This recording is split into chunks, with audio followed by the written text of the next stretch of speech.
émission proposée et dirigée par Didier Deplège, animée aujourd'hui par Alexandre. Enfin, animée par Alexandre, eh bien, pas vraiment. Non, moi je vais être comme vous. Bon, moi j'ai de la chance, j'ai un micro avec moi, donc je vais pouvoir poser quelques questions, mais je vais écouter, tout comme vous, cette émission de la vague d'OVNI. Émission organisée aujourd'hui par Michel Ribardière. Bonjour à toi Michel et bienvenue. Bonjour Alexandre, bonjour tout le monde. Alors Michel, tu es le président de la FEA. Est-ce que tu peux nous représenter la FEA, nous dire quel est son but et pourquoi est-ce que tu as organisé cette émission ? Oui, avec plaisir. D'ailleurs, je préciserai tout de suite pour commencer que on peut se procurer un certain nombre d'informations sur la FEA en allant sur Internet. Google, vous faites f.e.a et puis OVNI par exemple et vous tomberez rapidement sur le site de la FEA. La FEA, c'est une association qui regroupe différents intervenants, différentes intelligences, si je puis dire, lesquels ont décidé de mettre en commun leurs ressources et de travailler sur la communication en rapport avec le sujet OVNI. Le but, c'est quoi ? C'est d'être un organe de communication officiel, débarrassé des scories, débarrassé des prises de parti, mais juste être là pour informer ? Oui, le but originel était de regrouper différentes associations à l'échelle européenne. Nous n'avons pas, bien sûr, quitté cette voie. Toutefois, nous nous sommes concentrés davantage, effectivement, sur la diffusion d'informations et sur la diffusion d'informations pertinentes. Pourquoi avoir créé cette FEA ? Parce qu'il y a de plus en plus d'informations qui surgissent ou tout simplement parce que Internet a permis une meilleure diffusion de ces informations ? Je crois que dans le domaine, entre parenthèses, de l'ufologie, nous avons besoin de compétences dans de nombreux secteurs et la FEA répond justement à un engagement de la part d'un certain nombre d'entre nous. La FEA répond à un engagement aussi bien que d'autres associations, aussi bien que la radio ici et maintenant, qui répond elle aussi, je dirais, à un besoin dans ce domaine-là. Michel, oui, je vais te demander maintenant de nous présenter tes invités. Avec plaisir. Alors aujourd'hui, j'ai la chance d'être accompagné par 3 amis. Le premier, nous avons déjà fait, qui est au bout de la table, là-bas, nous avons déjà fait une émission ensemble pour la FEA. Il s'agit de Claude Lavatte, qui est d'ailleurs donc un membre de la FEA. Claude Lavatte avait réalisé préalablement, et c'est grâce à Radio Ici et Maintenant que j'ai rencontré Claude Lavatte, je précise, avait réalisé une émission qui s'appelait l'hypothèse extraterrestre généralisée. Merci Harim. Alors Claude a depuis formulé un ouvrage qui est en voie de parution. Et je pense qu'à l'occasion, nous en discuterons, nous pourrons présenter un petit peu plus les recherches de Claude. À côté de Claude, nous avons une personne qui est déjà intervenue plusieurs fois sur Radio Ici et Maintenant et qui a toute mon admiration, c'est le commandant Jean-Gabriel Grélet. Bonjour. Alors Jean-Gabriel, c'est peut-être mieux que si tu peux rapidement nous faire un petit topo sur ton profil pour les personnes qui découvrent ton personnage. Eh bien, c'est relativement simple. Je suis parti juste après mon année de terminale aux États-Unis, après avoir signé un contrat dans l'armée de l'air pour devenir pilote de chasse. J'ai réussi. J'ai été breveté avec la 53D dans la classe 1953. J'ai ensuite passé 3 ans et demi en escadre. Et j'ai quitté l'armée à la fin de mon contrat pour rentrer dans le civil. Et finalement, pour simplifier les choses, j'ai fait une carrière tout à fait satisfaisante et calme, sans problème, à Air France jusqu'en 1990. Voilà.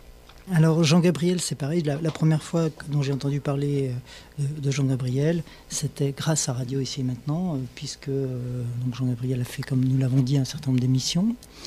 Nous pourrons éventuellement revenir là-dessus plus tard.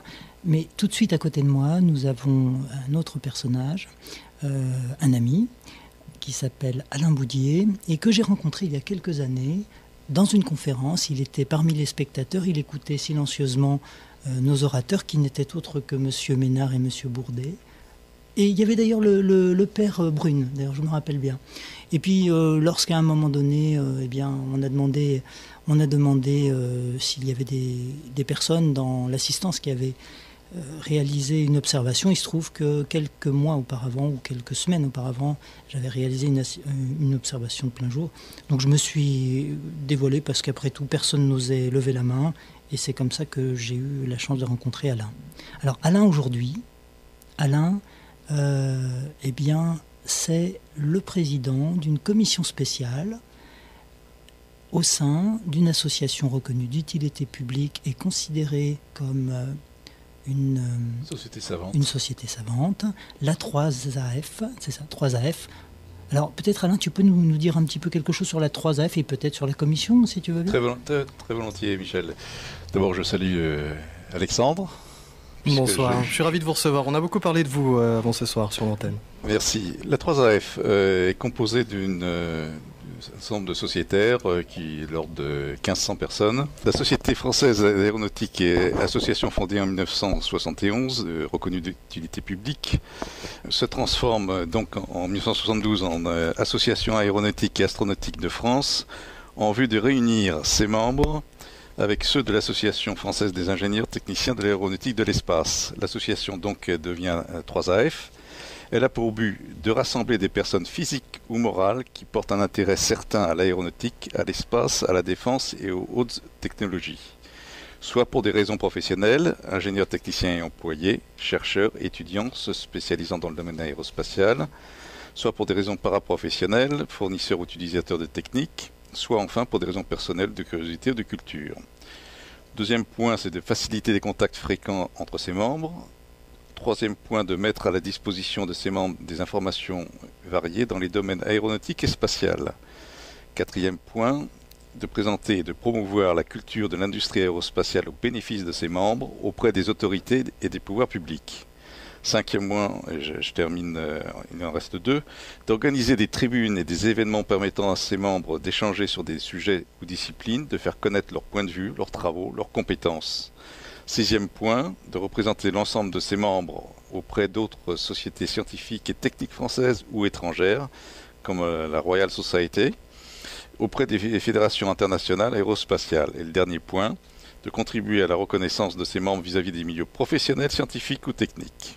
Sa durée est illimitée, elle a son siège à Paris, 6 rue Galilée, tout un programme, puisque c'est, disons, le siège de l'association nouvellement créée pour l'étude des observations, tout au moins des observations inusitées. Quand on crée une telle association, c'est parce que d'un seul coup, il y a un intérêt, ou parce que depuis longtemps, il y a un intérêt, mais qu'on n'osait pas vraiment, comme le disait Michel tout à l'heure, prendre la parole sur le sujet.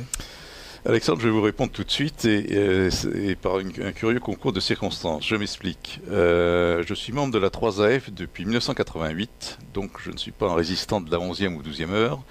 Et à ce titre, pour être tout à fait précis, lors de l'Assemblée générale ordinaire de juin 2007, à l'issue de la présentation, notre président, Michel Scheller, faisant le tour des participants, a posé la question, y a-t-il d'autres questions? Et à l'époque, ne me doutant absolument pas des répercussions qu'aurait ma question, je m'étais levé, j'ai dit, Monsieur le Président, au sein de l'association 3AF, vous disposez de 21 commissions techniques de très haut niveau, mais à ce jour, il n'existe pas encore de commission spécialisée à l'étude des phénomènes aériens non identifiés, des phénomènes aérospatiaux non identifiés, c'est le terme technique qui est employé par le CNES. Et je me pose la question, que pensez-vous si vous seriez susceptible de créer cette commission? Et je ne pensais surtout pas à moi en tant que président de cette commission. L'histoire a une suite puisque Michel Scheller m'a proposé de prendre langue avec Kwa Dang Tran, qui est notre secrétaire de commission, entre deux coupes de champagne. Et c'est comme ça que les choses ont commencé au mois de juin 2007.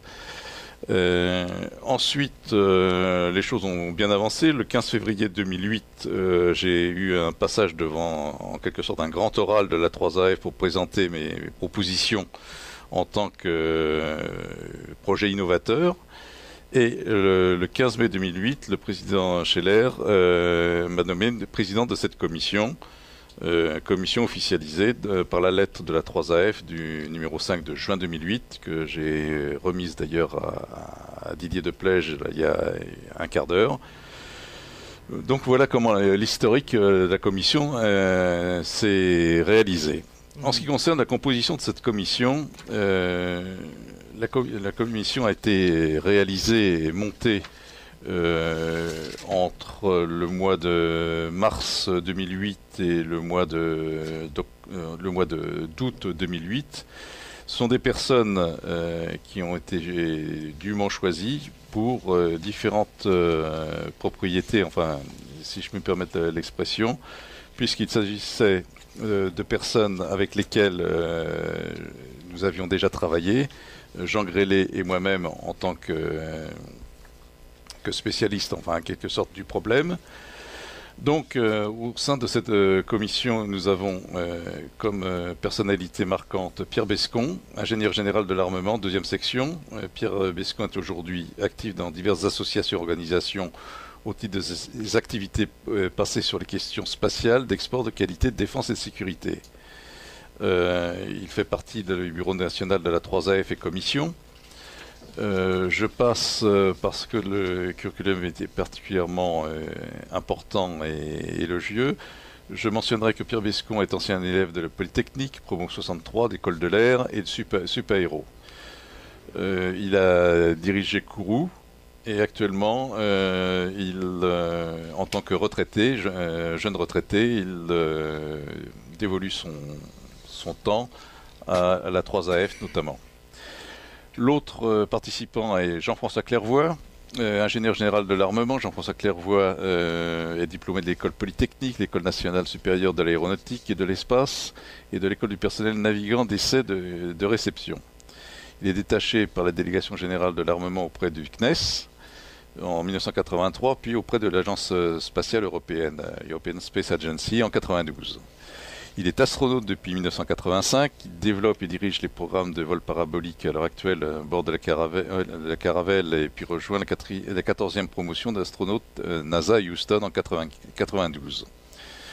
Il effectue 3 missions spatiales au bord de la navette spatiale où il exerce les plus hautes fonctions d'ingénieur à bord en 1994 pour étudier l'atmosphère, en 1997 pour ravitailler la station russe Mir et en 1999 pour réparer le télescope spatial Hubble.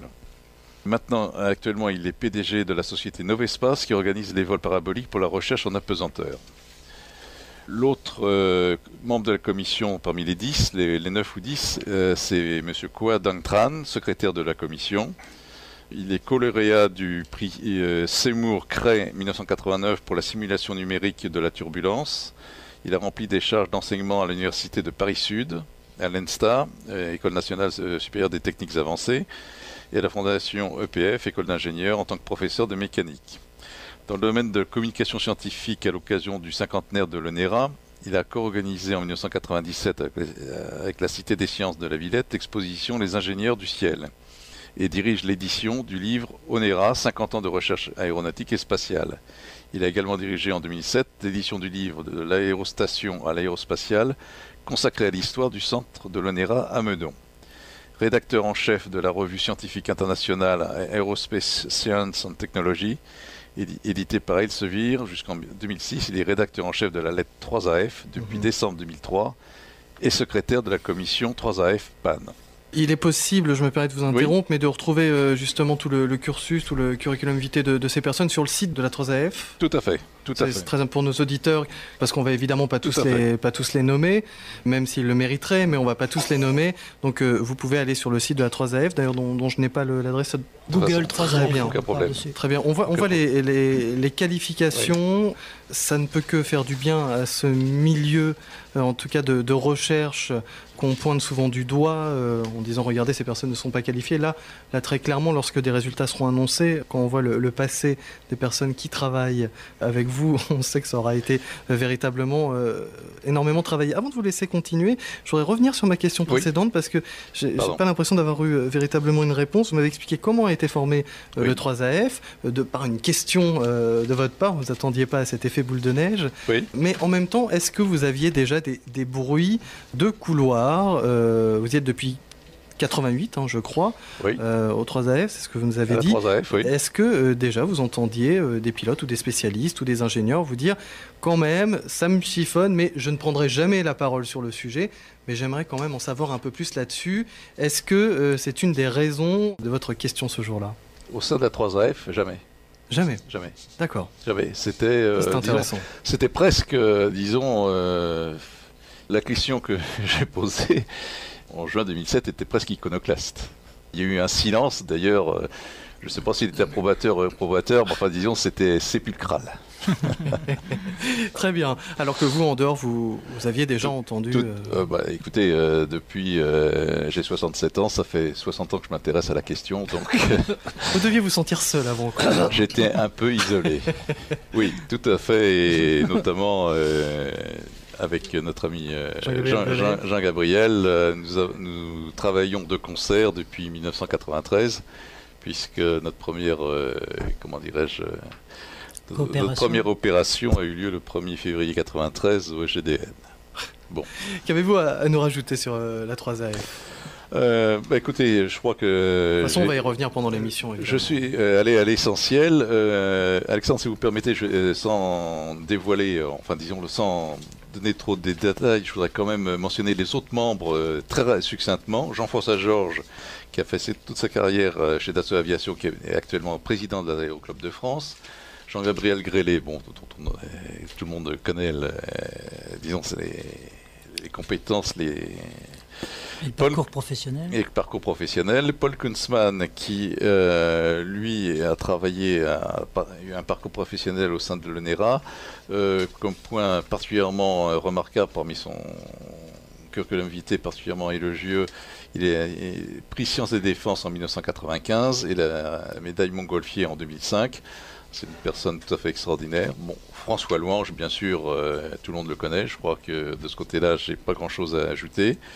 Il est donc actuellement membre à part entière de notre équipe. Et Xavier Pascot, qui dit maître de recherche de la Fondation pour la recherche stratégique. Voilà, comme ça, les 9 membres ont été mentionnés sans oublier personne. Très bien. Voilà. Alors, Michel, juste avant de faire une première respiration musicale, parce que là, voilà, on place cette émission. Qui en appellera sûrement une deuxième d'ailleurs, parce qu'il y a beaucoup de choses à traiter. Et là, on en est à peine aux présentations. Alors, pourquoi as-tu réuni toutes ces personnalités sur ton plateau aujourd'hui? Pour parler de quoi? Alors, en fait, ces amis ont accepté de nous rejoindre pour, je dirais, un échange, une discussion complètement ouverte autour d'un thème qui s'est révélé, je dirais, de plus en plus obsessionnel, pour moi en tout cas. Il y a quelques mois, avec cette veille que nous avons opérée à la FEA sur plus d'une vingtaine de nations, cette veille concernant toutes les actions qui sont menées par des institutions et qui mènent finalement à une reconnaissance officielle de la réalité d'engins, d'intrusion même, d'engins inconnus, inexplicables dans notre environnement, et on pourrait dire d'intrusion parce qu'il faut quand même imaginer que derrière ces engins, il puisse y avoir éventuellement des intelligences. Devant donc cette augmentation des faits, des dossiers qui sont ouverts au grand public, des personnes qui parlent lorsqu'elles sont à la retraite, etc., nous nous sommes demandé à la FEA, est-ce que finalement, la divulgation n'a pas commencé, sans que nous nous en apercevions, parce que finalement, il faut regarder à une échelle beaucoup plus grande que l'échelle nationale, il faut regarder sur un plan, je dirais, global, sur un plan terrestre, et pour s'apercevoir que tel pays, tel pays, tel pays, tel pays, tel pays, tel pays, je ne vous les fais pas tous, il y en a plus de 300, ont commencé à opérer à différentes actions dans ce sens. Et alors, cette question qui nous vient, qui nous est venue, c'est finalement, est-ce qu'on pourrait discuter avec quelques amis qui ont, je dirais, plus de recul, parce que d'une part, ils sont tous les trois, ils sont plus âgés que moi. Donc ils ont eu le temps, beaucoup plus de temps que moi. Comme ils sont passionnés depuis très longtemps, est-ce qu'on pourrait ensemble discuter de ça et voir, envisager différentes hypothèses? Je dirais que, bon, il s'agit donc, comme on l'a dit, d'une discussion qui va avoir pour thème principal donc la reconnaissance officielle de la réalité de ces engins non conventionnels dans notre environnement et d'éventuelles intelligences qu'elles supposent en amont. Mais dans cette discussion, on ne peut pas passer outre, je pense, enfin c'est une supposition de ma part, on ne peut pas passer outre les conditions actuelles, les crises actuelles que nous traversons. Est-ce que je veux dire, il est possible d'aborder différents angles par lesquels nous pourrions à la fois comprendre pourquoi notre société, je dirais notre société au plan planétaire, n'a pas encore fait jusqu'à présent cette reconnaissance. Est-ce que nous sommes dans un moment de divulgation? Et puis, après tout, qu'est-ce qu'il y a après le tournant que nous ferons si nous sommes effectivement dans un moment de divulgation? Parce que là, voilà, en 3 parties, je dirais, notre discussion. D'accord. Est-ce que nous irons aussi loin que d'imaginer un plan à toutes ces observations non conventionnelles? Est-ce qu'on ira aussi loin dans les hypothèses aujourd'hui? On verra ça dans quelques instants. Vous êtes à l'écoute de Radio Ici et Maintenant, 95.2, l'émission La Vague d'OVNI, une émission proposée et dirigée par Didier Deplège, animée aujourd'hui par Alexandre. Vous écoutez Radio Ici et Maintenant, 95.2, l'émission La Vague d'OVNI, une émission proposée et dirigée par Didier Deplège, animée aujourd'hui par Alexandre. Je vous rappelle que La Vague d'OVNI, c'est chaque mardi à partir de 23h et le dimanche de 14h à 16h. N'hésitez pas à faire un tour sur le site de la radio pour avoir plus d'informations, notamment sur le forum ici et maintenant.info et puis sur le blog de veille ufologique de Didier Deplège, ovni au pluriel-usa.com, ovni-usa.com. Je rends la parole à Michel Ribardière qui va véritablement faire débuter cette émission. Merci Alexandre. Nous commencions à aborder effectivement le sujet de la reconnaissance officielle de la réalité d'observations inexplicables qui s'effectuent depuis des décennies et probablement plus dans tous les pays, sur tous les continents. Et la première question que nous pouvons nous poser, c'est pourquoi cette reconnaissance n'a pas encore eu lieu jusqu'à présent dans notre société. Alors, est-ce que, à votre avis, il y a des informations qui nous permettent de comprendre pourquoi cette officialisation par les autorités, par les institutions, n'a pas encore eu lieu? Jean-Gabriel. Eh bien, je pense qu'il est tout à fait évident que ce problème général d'intrusion non contrôlée, tu as bien fait de le préciser, d'engins détectés au radar, d'engins qui laissent des traces, donc non pas de vagues phénomènes, ces intrusions intéressent forcément la défense nationale. Et dans la mesure où il est maintenant prouvé, nous avons des documents qui le prouvent, que la défense nationale, en particulier singulièrement aux États-Unis, était totalement impuissante à arrêter ces intrusions, incapable d'abattre certains de ces engins, alors que, autant qu'on puisse savoir, un bon nombre de pilotes américains ont payé de leur vie la tentative de les abattre. Il est évident, dans le climat de guerre froide qui régnait, disons, pour simplifier, au tout début des années 50, à la fin des années 40 et au tout début des années 50, il était hors de question de prévenir ou de faire connaître cette impuissance de la défense aérienne américaine à qui que ce soit. Je vous arrête immédiatement, Jean-Gabriel Grélé. Je pense aux auditeurs qui ou ne connaissent pas le sujet, ou sinon n'auraient jamais entendu parler d'OVNI, ou d'objets volants non identifiés, ou de phénomènes, etc. etc. Vous nous dites avec certitude, on sait que certains pilotes ont payé de leur vie la poursuite de ces objets. Soit, moi je trouve ça où si je trouve ces informations où? Alors ces informations, on peut les trouver maintenant dans un certain nombre de documents déclassifiés, et en particulier en ce qui concerne la perte de pilotes, Je n'ai pas moi personnellement ces documents, mais j'ai trouvé cette information dans plusieurs endroits, y compris dans les livres de Timothy Good, où il y a des références précises à des documents américains, bien entendu.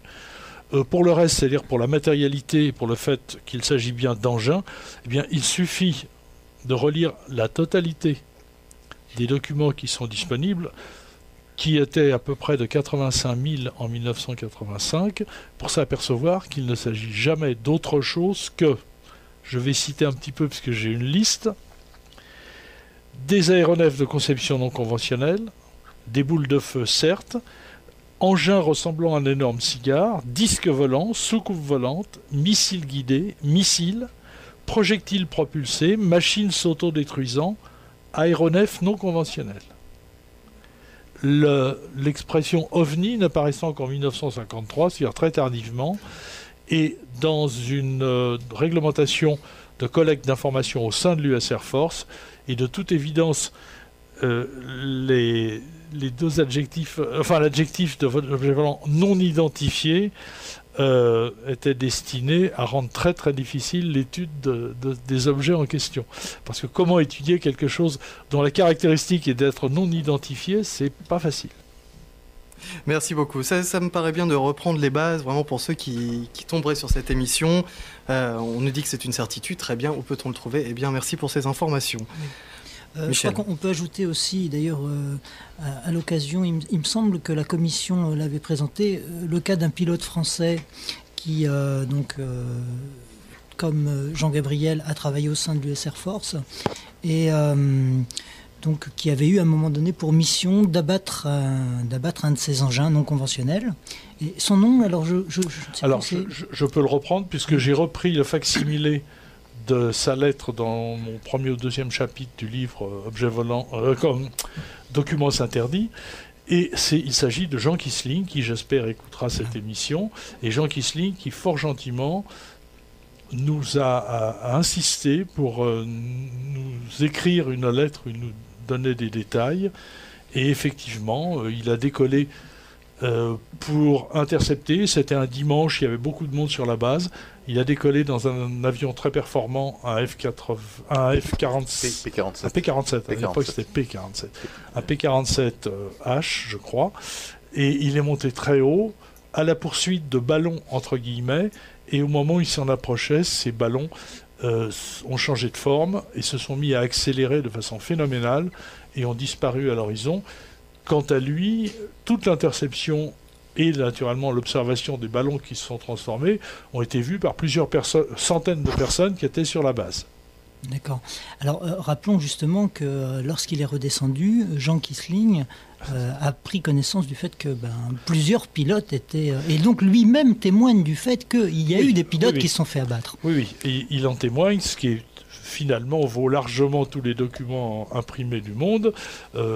Jean Kissling, quand son colonel lui a dit vous avez tiré sur eux? Alors il dit oui, quand même, au dernier moment, j'ai vidé mes mitrailleuses. Je vous rappelle, pour ceux qui l'ignorent, qu'il y a quand même 6 mitrailleuses 12-7 sur un P-47. Peut-être certains étaient des canons de 20, je ne sais pas exactement comment ils étaient équipés, mais en tout cas, il a vidé tout ce qu'il avait.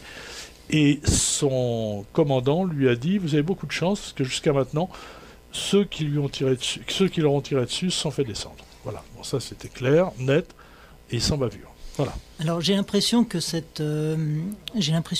justement cette mission, enfin cet ordre d'aller abattre ces engins non conventionnels est la réaction la plus courante de nos militaires. Mais elle est normale, elle fait partie précisément non seulement de l'attribution, mais de l'obligation du service qu'on appelle la défense aérienne, d'une façon générale, la défense aérienne doit assurer la suprématie totale au-dessus d'un pays, en tout cas au-dessus d'un pays, et de préférence sur le champ de bataille. Et ces obligations sont rappelées. Nous parlerons éventuellement de certaines des premières réglementations qui sont apparues dans l'US Air Force. Cette obligation est rappelée dans le Air Force Regulation numéro 200, que naturellement la fonction primordiale de la défense aérienne, c'est d'abattre tout engin ou tout objet qui n'est pas autorisé. Qui n'est pas autorisé, même lorsqu'il n'est pas menaçant. Qui va oser dire qu'un engin qui survole, par exemple, les bases atomiques les plus secrètes aux États-Unis, et ça c'est parfaitement authentifié par de nombreux documents, et recoupé par des documents du FBI, n'est pas dangereux. Bien entendu qu'il est dangereux. Par sa seule présence, il risque d'éveiller l'ennemi et de révéler à l'ennemi, qui était à l'époque l'Union soviétique, la position de ces centres américains. Donc bien entendu, c'était un danger. Bien sûr. Alain ? Oui, pour compléter ce que vient de dire Jean, dans le cas de Jean Quisling, c'est un petit peu particulier parce qu'à l'époque, c'était donc juste avant pratiquement la reddition du Japon.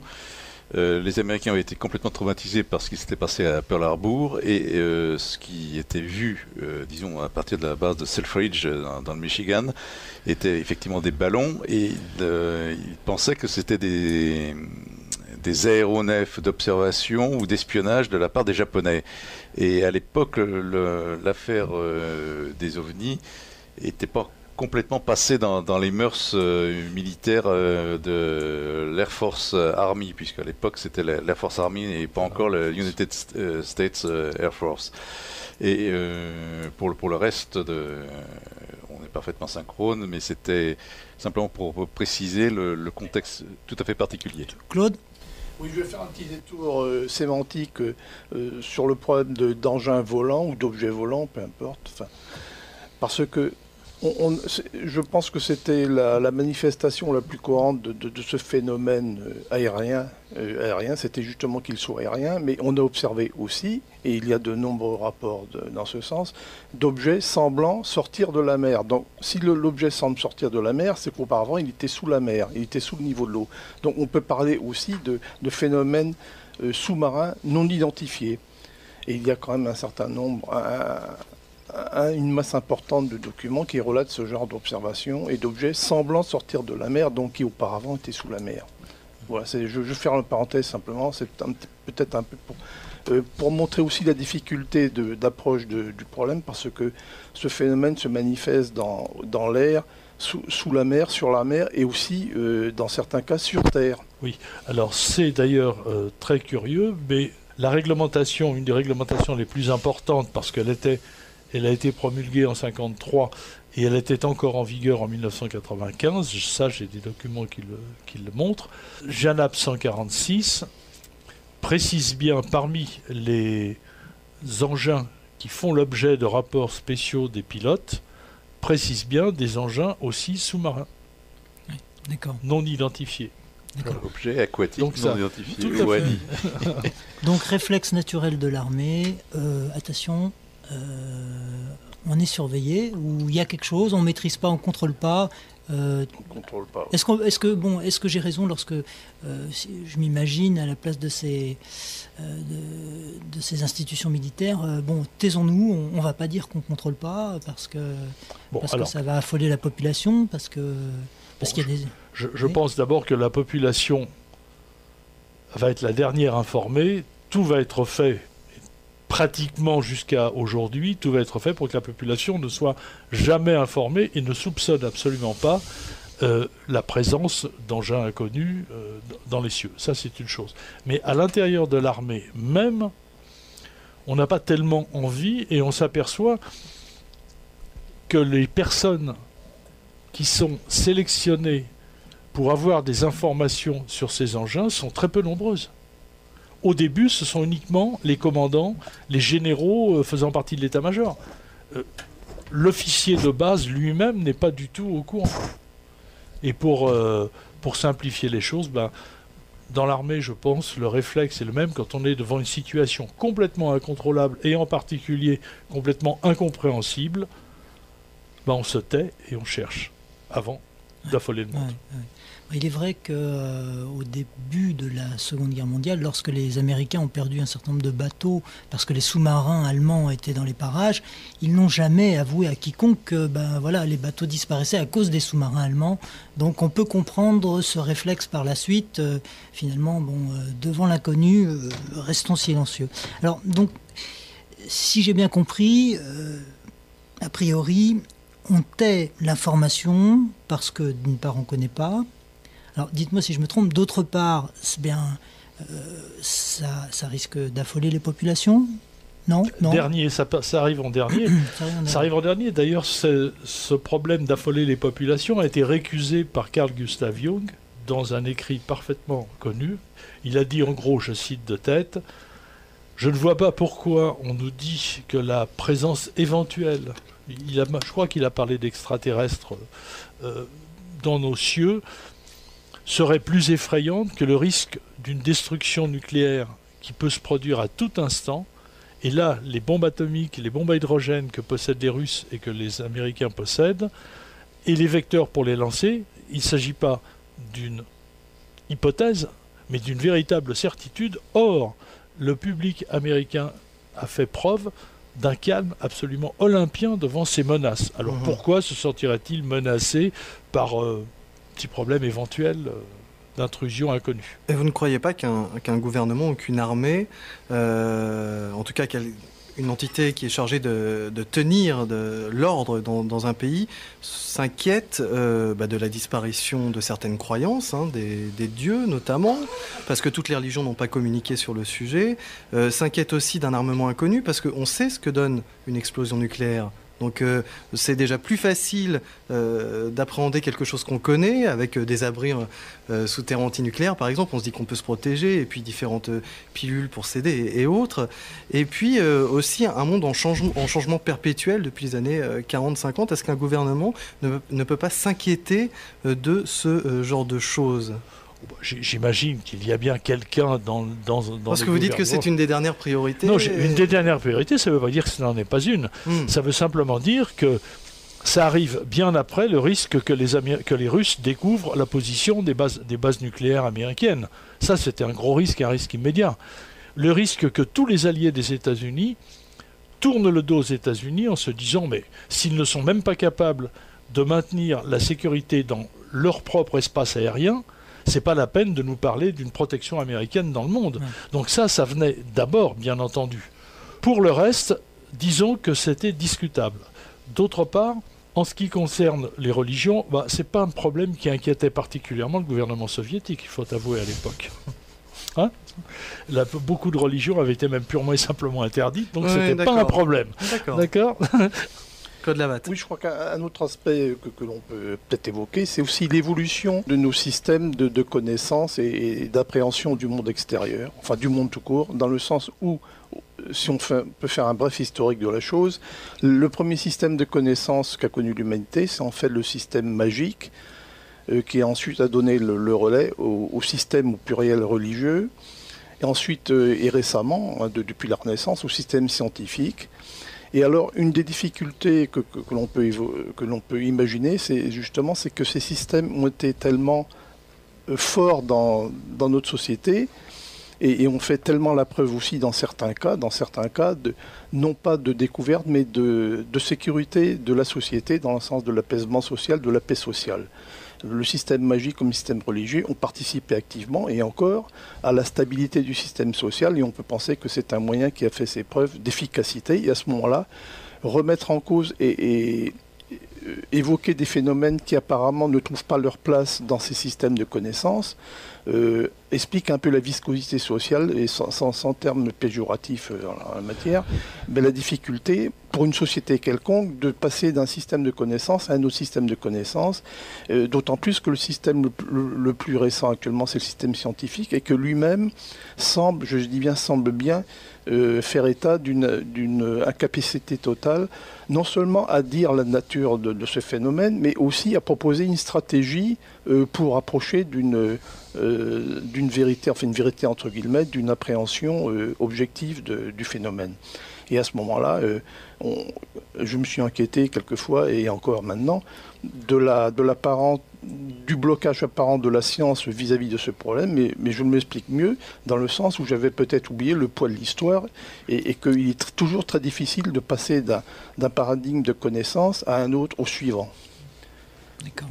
Je pense que moi, j'approuve tout à fait. Ça a toujours été très difficile. Regardez donc la difficulté qu'on a eue à passer du géocentrisme au système suivant, d'abord héliocentrique. Ça sent le soufre, déjà. Déjà, ça sentait le soufre, et ça se passait pas, à l'époque de Toutankhamon. Ça se passait finalement, en gros, au XVe siècle. Tout à fait. Alors, je note dans l'évolution de notre conversation que nous avons commencé par parler des Américains.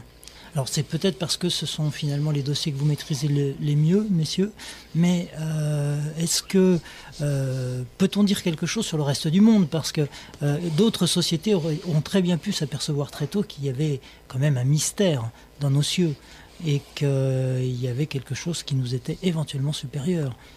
Alors, il y a effectivement, je m'excuse de reprendre la parole, mais il se trouve que j'ai eu l'occasion de connaître pendant quelques mois Boris Chourinov, qui s'est intéressé, qui a dirigé, ma foi, quelque chose qui s'intéressait à ce problème en Russie, et qui a même été édité par Guy Trédaniel, éditeur, et donc Boris Chourinov a écrit un livre sur les ovnis en Union soviétique. Il semble bien effectivement que l'Union soviétique soit passée à peu près par les mêmes affres, entre guillemets, que le gouvernement américain ou que les Français.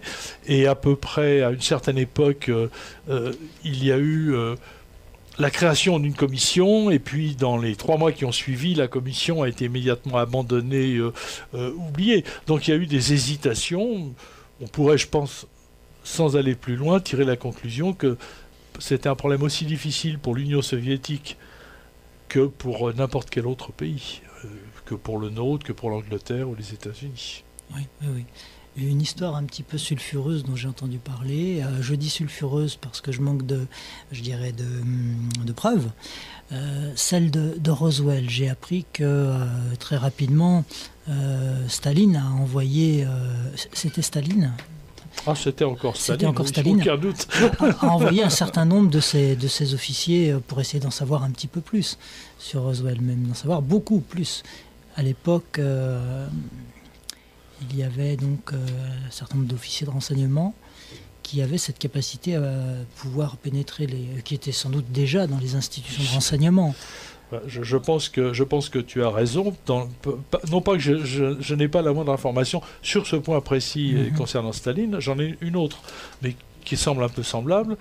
Mais il faut bien que d'une manière ou d'une autre, les Russes aient eu effectivement des contacts et des hommes à eux, hommes ou femmes, à l'intérieur des services américains, puisqu'ils ont réussi à fabriquer une première bombe atomique qui a explosé en 1949, alors que je peux vous assurer que toutes les, toutes les observations, toutes les analyses américaines sur l'Union soviétique après la guerre considéraient qu'il allait au moins leur falloir 10 ans pour y arriver. Donc ils ont été certainement très fortement aidés. D'ailleurs maintenant je crois que ça appartient à peu près à l'histoire. On leur a livré, je mets on parce que je ne sais pas exactement qui l'a fait, on leur a livré pratiquement le plan d'une usine de raffinement d'uranium, et comme ils ont réussi à la construire, ils n'ont pas su la faire marcher, on leur a de nouveau livré le mode d'emploi, si j'ai bien compris. C'est comme ça que ça a commencé. Puis par la suite, naturellement, les scientifiques russes ne sont pas été du même niveau que les scientifiques américains. Ils ont réussi à faire la bombe atomique par eux-mêmes.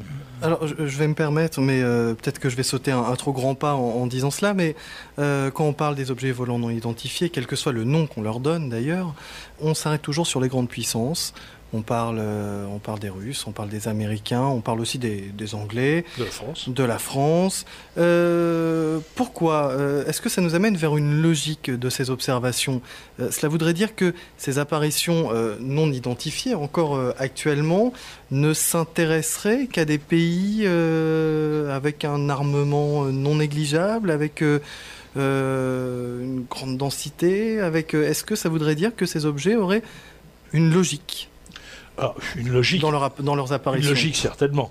Le survol en 6 mois des installations nucléaires américaines, qui est authentifié par des documents, y compris le document de Lincoln La Paz, là, il n'y a pas le moindre doute. D'autant que c'est recoupé par de nombreux documents qui proviennent du FBI. Donc, qui indiquent, à tel moment, on a fait une réunion parce que tous les services de renseignement des autres armes qui avaient la même réunion avec nous étaient inquiets du survol des installations nucléaires. Et on a aussi naturellement donc cette étude de Lincoln Lapa sur, je crois, 239 survols. Et quand on voit la qualité des ampliataires, on sait immédiatement que ça intéressait au plus haut niveau et que c'était naturellement pris très, très au sérieux. Mais par contre, pour répondre à votre question, il y a eu une période pour ça, si j'ose dire. Et puis après, il y a eu une période aux États-Unis où, de toute évidence, les manifestations étaient des manifestations volontaires et qui étaient à destination du public. Oui, c'est ce que j'essaie de comprendre puisqu'on parle de divulgation, parce que moi, juste avant de donner la parole à Claude Lavatte qui l'a désiré, moi, si j'ai bien suivi l'actualité ufologique récente, je dis ufologique, mais j'utilise des grands termes comme ça pour l'instant. Il y a beaucoup de pays d'Amérique du Sud qui déjà commencent à ouvrir leurs archives, qui s'y intéressent au plus haut niveau, donc ça veut dire qu'il se passe des choses là-bas, alors qu'on a l'impression qu'il y a une époque il ne se passait des choses que à certains endroits du globe. Alors est-ce que dans cette logique de divulgation, il y aurait quelque chose que vous auriez réussi à imbriquer pour nous donner votre idée? Il y a un premier point, c'est que ces pays, qu'on n'appellera pas des pays du tiers-monde, il s'agit du Brésil par exemple. Oui, tout à fait, non, c'est Brésil. Mais le Brésil, dans les années 50, avait certainement des moyens de communication mondiaux très peu développés. C'était le cas d'ailleurs de la plupart des pays, avec l'exception justement des pays comme les États-Unis, la Russie. Bon, donc il est normal qu'on ait l'impression que tout se concentrait, mais peut-être c'est simplement faute d'avoir justement les dossiers ouverts, et quand les dossiers commencent à s'ouvrir, on s'aperçoit que le monde entier a été concerné. Mais, encore une fois, bien sûr, les puissances qui avaient la bombe atomique, c'est notre cas, et c'est le cas des Russes et c'est le cas des Américains, ont été, semble-t-il, particulièrement visités et spécifiquement visités. Le plateau d'Albion, semble-t-il, a été lui aussi visité. Claude Lavatte. Oui, merci. Alors, Alexandre a posé la question, y a-t-il une intelligence, je résume très rapidement, une intelligence derrière ce phénomène? Or, il semble bien que oui, pour les raisons suivantes, c'est que déjà du point de vue de la nature des manifestations, des performances que l'on constate aussi bien visuellement que radar et par tous nos moyens d'observation, même si on ne le dit pas toujours, les performances alléguées concernant ces engins montrent bien qu'il y a, selon notre mode de connaissance actuelle de la science, il y a derrière tout ça une technologie qui est très performante et largement au-dessus de nos technologies actuelles. Donc qui dit technologie, dit sans doute en amont, toujours dans notre mode de raisonnement actuel, dit en amont l'existence d'une science qui a donné naissance aux technologies auxiliaires. Et à ce moment-là, en déroulant un peu la plotte, en continuant encore, s'il y a une science, s'il y a manifestement une science qui préside à ces manifestations, il y a obligatoirement une certaine forme d'intelligence, au sens large du mot, et il y a sans doute aussi un projet, et même pourquoi pas un système social qui derrière soutient cette science de telle manière que la science puisse se développer. On n'imagine pas une science se développer sans un support matériel minimum. Et à ce moment-là, quand on commence à dérouler cette plotte-là, on arrive très rapidement à la conviction, et je vais dire à la preuve intellectuelle, sinon testimoniale, matérielle, quoique on a quand même des échantillons pratiquement de ces gens-là dans quelques laboratoires chez nous. Et on a donc la preuve pratiquement formelle et indéboulonnable qu'il y a derrière tout ça une intelligence, quelle qu'en soit la forme, quel qu'en soit ce support matériel, et peut-être, et sans doute même, étant donné l'intelligence que paraît, quand je dis intelligence, là aussi c'est au sens large, je ne veux pas qu'on se me prenne sur les mots, il y a une certaine cohérence dans le phénomène, par exemple dans les tactiques d'évitement de certains avions ou de certains véhicules, etc. On voit bien qu'il y a une intention là-dedans, qu'il y a un programme qui se déroule actuellement, lequel programme est obligatoirement, enfin selon nos critères actuels, est soutenu par une intention, un programme, une intelligence et quelque chose qui semble nous tourner vers ce qu'il y a d'essentiel dans l'activité humaine, qui est l'intention de faire quelque chose, qui est bâtie elle-même sur une éthique, sur une morale, sur des règles, une déontologie qui fixe les règles de comportement. Donc tout ce phénomène paraît se développer à partir d'un système cohérent de connaissance et d'intention de quelque chose, d'un projet évidemment dont nous ignorons les tenants et aboutissants actuellement, mais qui manifestement se déroule sous nos yeux, pour tenter qu'on veuille bien ouvrir les yeux, les neurones et les oreilles et voir ce qui se passe autour de nous, ce qui n'est pas toujours le cas. Alain Boudier, je rappelle que vous êtes le président de la commission spéciale de la 3AF, que vous êtes très silencieux et on est déjà allé très très loin là, c'est aller rapidement. On est déjà à des hypothèses de travail assez folles, hein, si je peux me permettre, avec le temps qui nous est imparti. On a déjà avancé, vous ne dites rien. Est-ce que ce dont nous venons de parler, cela fait partie des choses sur lesquelles vous travaillez au sein de la 3AF ? Tout à fait. Tout à fait. Simplement, pour l'instant, nous sommes volontairement silencieux, puisque notre objectif, c'est de travailler, disons, à 1000 mètres de profondeur, pardonnez-moi l'expression. La présentation de notre commission a eu lieu le 1er octobre et depuis le 1er octobre, nous travaillons en toute discrétion, en toute sérénité. Et l'objectif de notre commission, c'est surtout de ne pas subir, comment dirais-je, le diktat émotionnel classique des grandes chaînes télévisées et les petites chaînes télévisées. Et donc, de ce côté-là, je peux vous garantir que jusqu'au mois de mars 2010 ou avril 2010, nous nous sommes donné un délai de 15 mois pour réfléchir d'une manière approfondie, scientifique, rigoureuse, imparable, incontestable. Et à partir donc du mois de mars ou avril 2010, nous serons arrivés à un point de connaissance, disons, quasi certaine des observations, enfin disons, des phénomènes aérospatiaux non identifiés, pour reprendre le terme neutre et qui veut tout dire et rien dire à la fois. Et à partir de ce moment-là, vous serez d'ailleurs aux premières loges puisque nous vous inviterons à la conférence de presse.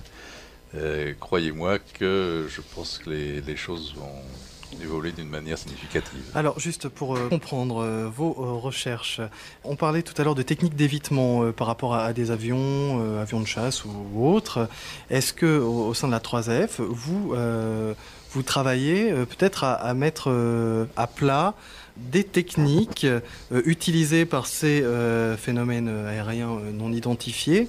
Est-ce que vous essayez de comprendre la logique de ces objets comme si vous étiez en face d'un adversaire? Vous êtes tous d'anciens professionnels, chacun dans votre corps de métier.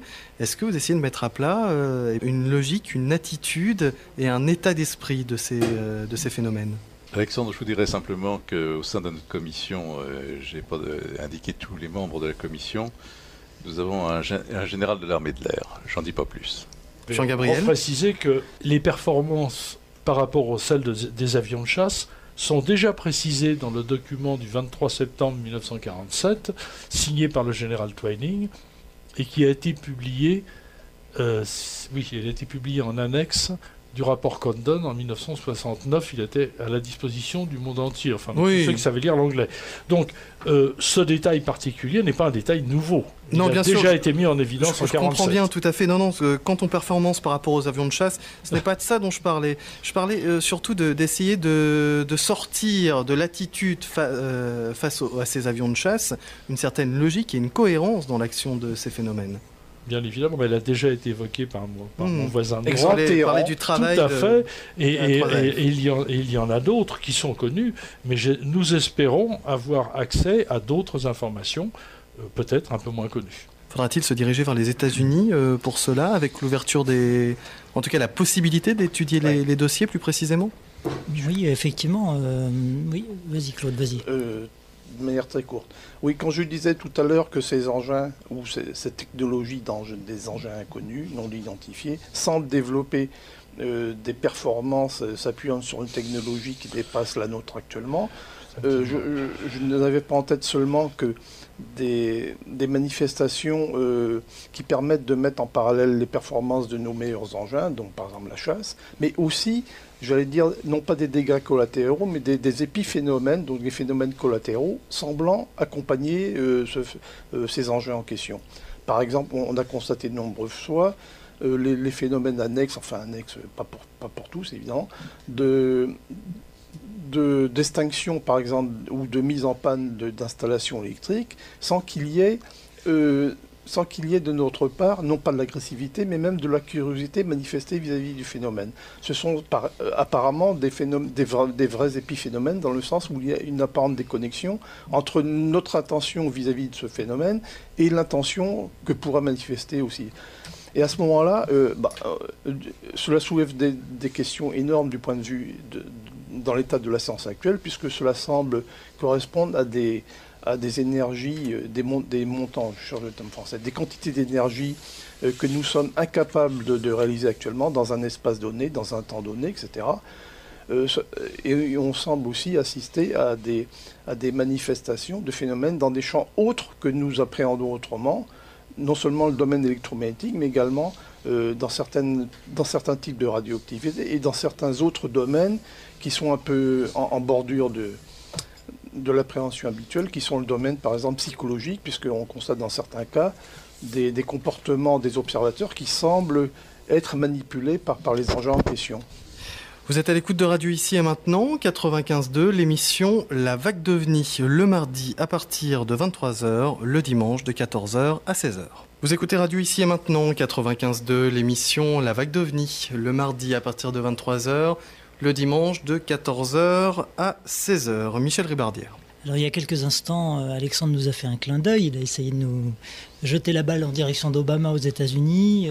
Obama qui actuellement vient de signer un certain nombre de décisions qui portent sur le FOI. Alors il faut peut-être expliquer un petit peu plus clairement de quoi il s'agit. Le FOIA, Freedom of Information Act, est une série de mesures qui ont été lancées dans les années 70, je pense par le président Gerald Ford, voilà, et qui consiste à donner accès au public à l'ensemble des documents administratifs que les administrations américaines, je dirais, formulent. Alors, ces mesures, cet ensemble de mesures sont extrêmement intéressantes parce qu'elles permettent au public américain et autres, puisqu'on a ici on a une personne, c'est le commandant Jean-Gabriel Grélet qui a utilisé, employé cette mesure, permet donc au public et à tout un tas d'autres personnes d'accéder à des papiers qui ont été à un moment donné classifiés parce que justement ils touchaient à des questions extrêmement importantes qui pouvaient même à une certaine époque être en relation avec la sécurité nationale. Et Jean-Gabriel, tu veux nous parler un petit peu de... Oui, une petite anecdote justement sur ces documents, les premiers documents que nous avons récupérés en France.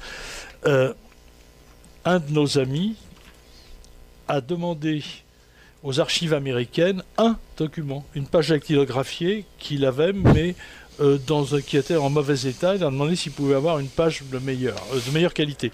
On lui a répondu par lettre, et j'ai toujours la lettre, monsieur, ce document que vous demandez fait partie d'un ensemble de 1400 pages, toutes traitant du même sujet, que nous tenons à votre disposition pour 10 cents la page, les 100 premières étant gratuites. On a fait un calcul très rapide, le dollar était à 5 francs, croyez-moi, on n'a pas hésité longtemps. Et donc, on a reçu, correctement relié, etc., tenez-vous bien, 1400 pages dactylographiées qui représentaient à l'époque, je dirais pas le 10e, mais pas beaucoup plus que le 10e des informations disponibles. Autrement dit, on pourrait peut-être dire que les documents qui étaient interdits dans le temps, puisque c'est le titre d'un de tes bouquins, actuellement sont devenus des documents autorisés. Absolument, mais il reste, et j'ai utilisé quand même documents interdits, parce qu'il reste aussi tous les autres documents qui restent interdits. Les autorités militaires américaines se sont quand même arrangées pour qu'il y ait très peu de documents top secrets qui aient été déclassifiés, par exemple. Dans mon livre, justement, Documents interdits, il y a un de ces très rares documents qui était initialement classé top secret et qui concerne la vague d'observation au-dessus de la Scandinavie, dès 1946. Oui. Mais c'est le seul. Le document de Twining, qui est très important, était quand même seulement classifié secret. Voilà. Alors, les ufologues peuvent se poser quand même un certain nombre de questions, parce qu'on aboutit à certaines périodes... Ça dépend desquelles. On aboutit à certains moments à la possibilité d'accéder à des moments classifiés. Puis après, on s'aperçoit quand, par exemple, c'est l'un des messieurs Bush, enfin le dernier d'ailleurs, qui opère en tant que président, qu'il essaye de limiter justement la diffusion, la divulgation sur le sujet. Et puis on arrive au président Obama, qui récemment vient de mettre en l'air le décret qu'avait fait M. Bush pour limiter ce FOIA. Et oui, est-ce qu'aujourd'hui on peut parler de divulgation aux États-Unis? Alors, au moins on peut dire que le président Obama a rétabli le statu quo ante. C'est-à-dire que maintenant on se retrouve comme avant la présidence de M. Bush.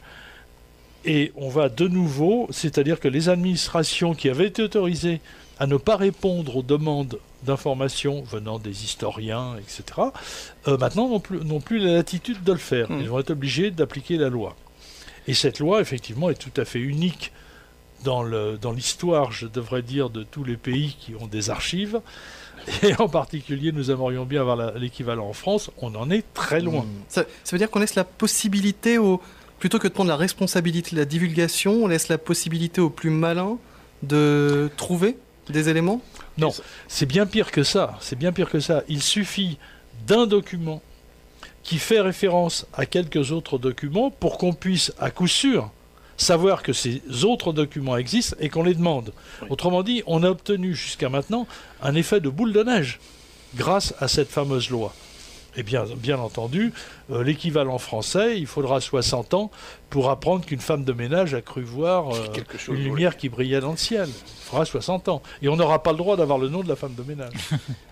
Il y a même une recommandation faite par le président Obama dans le fameux texte en question.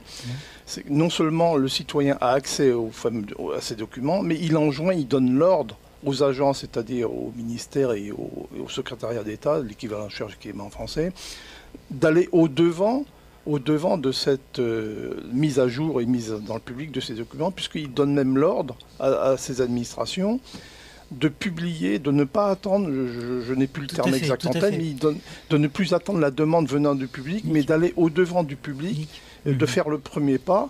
Donc il y a une volonté, du moins affichée, on verra bien ce que ce sera en réalité, affichée, du moins proclamée, d'aller au-devant, d'informer d'une manière volontariste et...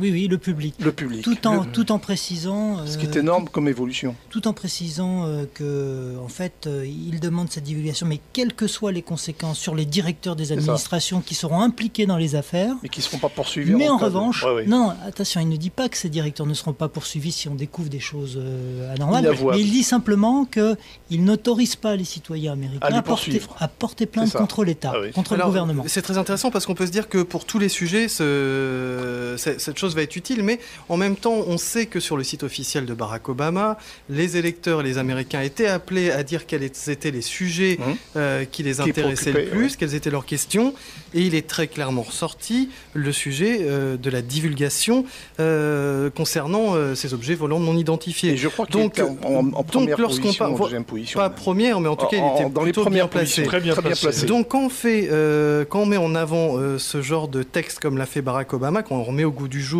ce qui a été interdit hélas pendant quelques temps, ou en tout cas très fortement limité, on sait pertinemment que toutes ces personnes qui étaient présentes sur le site internet vont s'empresser d'aller faire des demandes pour mieux connaître le sujet OVNI. Donc ma question est très simple, qu'est-ce que Barack Obama a derrière la tête? Voilà. Alors, personne, je pense qu'il suffit d'attendre et on va bientôt le savoir. Oui. Et alors on peut s'étonner d'autant plus du silence écrasant de certains politiques, je pense évidemment, puisque nous sommes en France, aux politiques français, assourdissant. Assourdissant. Et je dis écrasant parce qu'ils écrasent finalement toute velléité de recherche dans ce domaine et que même les initiatives qui paraissent donner accès à certaines informations, on s'aperçoit en creusant un petit peu que ce n'est pas tout à fait aussi simple. Et on attend, et c'était l'objet d'une lettre ouverte que nous avons fait quelques-uns, l'amiral Pinon, Jacques Cossagiola et moi-même modestement, nous avons fait à destination du président de la République au 14 avril 2008, et pour laquelle on attend encore une réponse, pour ma part, je dis bien personnellement parlant, satisfaisante. Alors, je crois qu'il faut quand même, je dirais, avoir l'honnêteté de préciser que s'il y a cette déclassification, s'il y a cette insistance du président Obama, ce n'est pas, je dirais, officiellement à l'attention des ufologues.